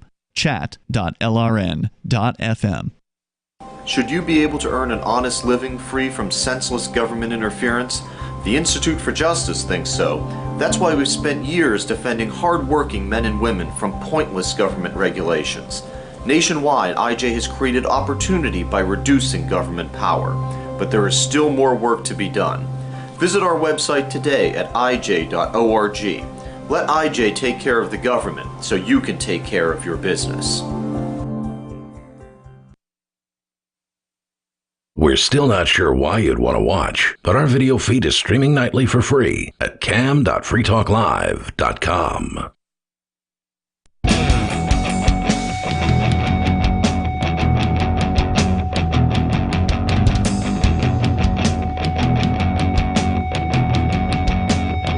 This is Free Talk Live. The phones are open here, and you can join us. Bring up whatever you want. The number is 603-283-6160. In the studio, it's Ian. And Bonnie. And Joa. We will take your calls and your thoughts. And if you want to memorialize the family video store, not specifically this one chain, but just the idea of video stores in general, something that has gone completely on the wayside. There are very few of them remaining out there. They're like this jewel, if you can find one, of like walking into the past. Yeah. And that's the only reason why that one Blockbuster is left. They're basically banking on that nostalgia at this point. They're hoping that people that want to come in and like take a picture of a video store. There's hey, probably, honey, you want this one? There's more looky-loos that just come and like take a photograph in front of the store and then leave. You know, it's not so much like a video store as it is this sort of piece of Americana almost at this point. I just don't care that much about the nostalgia you aspect of it. Yes, I did. Well, I was a little kid in 2001. You're too young. No. You did say you went to those as a little kid, and I don't have like a real love for it or anything like that, but I can appreciate it. My number one childhood obsession was like Neopets as a kid. If Neopets just went away because nobody wanted it anymore, I wouldn't be crying about it like it's somebody's fault. I don't know. I don't get it. There's something else we talked. Oh, Dr. Seuss books. We disagreed about this on the show before. You were like, it's a shame that they're taking out some Dr. Seuss books. We grew up with those books, and I just don't care. Things change, and I'm just totally fine with that. Yeah, but it was for a dumb reason. I mean, somebody decided that now it's woke to hate Dr. Seuss, and now it's a thing. I'm not specifically going to like grocery stores to get the Clerk, right? Like, if you want the Clerk and you want the nostalgic effect of seeing the Clerk, you have at it. But I'm going to bag my own because I want to get the heck out of here. The self-checkout. Yeah. I don't want to stay there any longer than I need to. Yeah. Look, I get the idea that things change. I'm not against that, right? Like, I wasn't going to video stores. It's not the end of my world to see them go away. I think it's sad that the government is the reason. It's inevitable. Well, it's not in the case of Family Video, that was sort of the nail in the coffin. Say, but it wasn't the reason. Tech is the reason. Yeah, technology. And things do change. Don't be a technocrat, Ian. I'm absolutely not. What is a technocrat? Isn't a technocrat somebody who doesn't want it might be a different word. I thought it was the people who don't want new tech because it'll take our jobs. Reverse that. I think technocrats want technology to just increase and make more conveniences. I think you're talking about... I thought a technocrat was somebody that wants to use technology to achieve power over My bad. people. Okay, wrong word. It's like anarcho-green, whatever the anarcho-green is. I forget what it is, but... it has the word tech in it, definitely. But I think I'll make up a new word. Technophobe. Don't be a technophobe. That would be a Luddite. Luddite. I mean, Luddite is a person who doesn't want to see technology advance. They want to go back to living in a cave. They don't have electricity. I'm definitely not like that. It's like people who didn't want factories to get better because that will take a couple jobs off, even though it made the factories 10 times more productive and made everybody richer. I mean, the truth is if we didn't have, say, government and inflation rates and all this stuff, the convenience that we have of automation with our food and everything, we should essentially see really, really cheap prices, and people probably would never ever have to starve. Just because of the inflation rates that they're doing this at the same rate as technology increasing. See my point? Well, I mean, I don't think anyone in the United States is starving at this point. I don't know if we're going to see that happen anytime soon, but certainly in Venezuela, they're skipping meals. Yeah.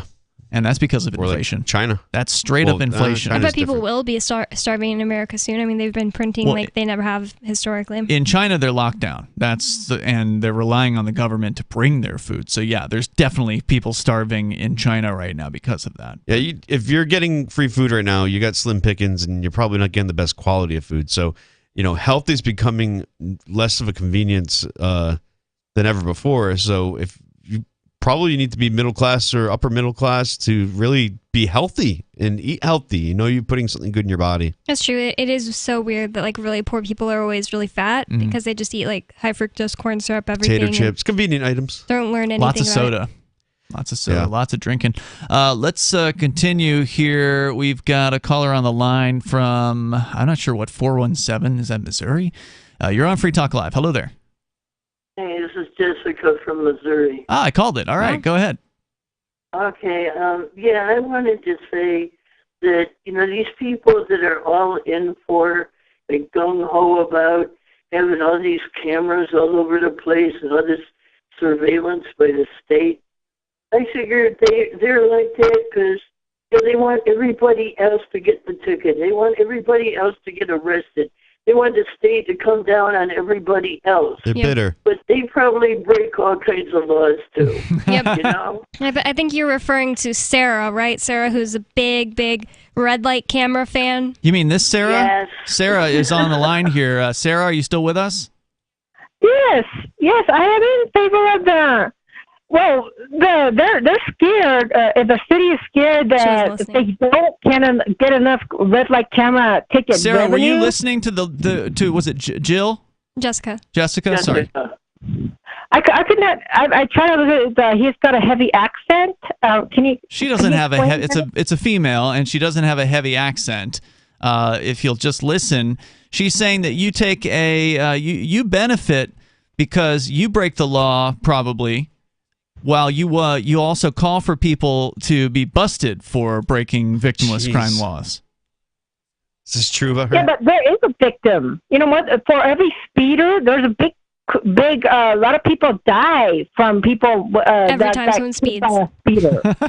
Okay, if you could provide me the victims when I was allegedly speeding, that'd be great. I'm sorry. Go ahead, Jessica. Well, not every time somebody steps on the gas does anybody die.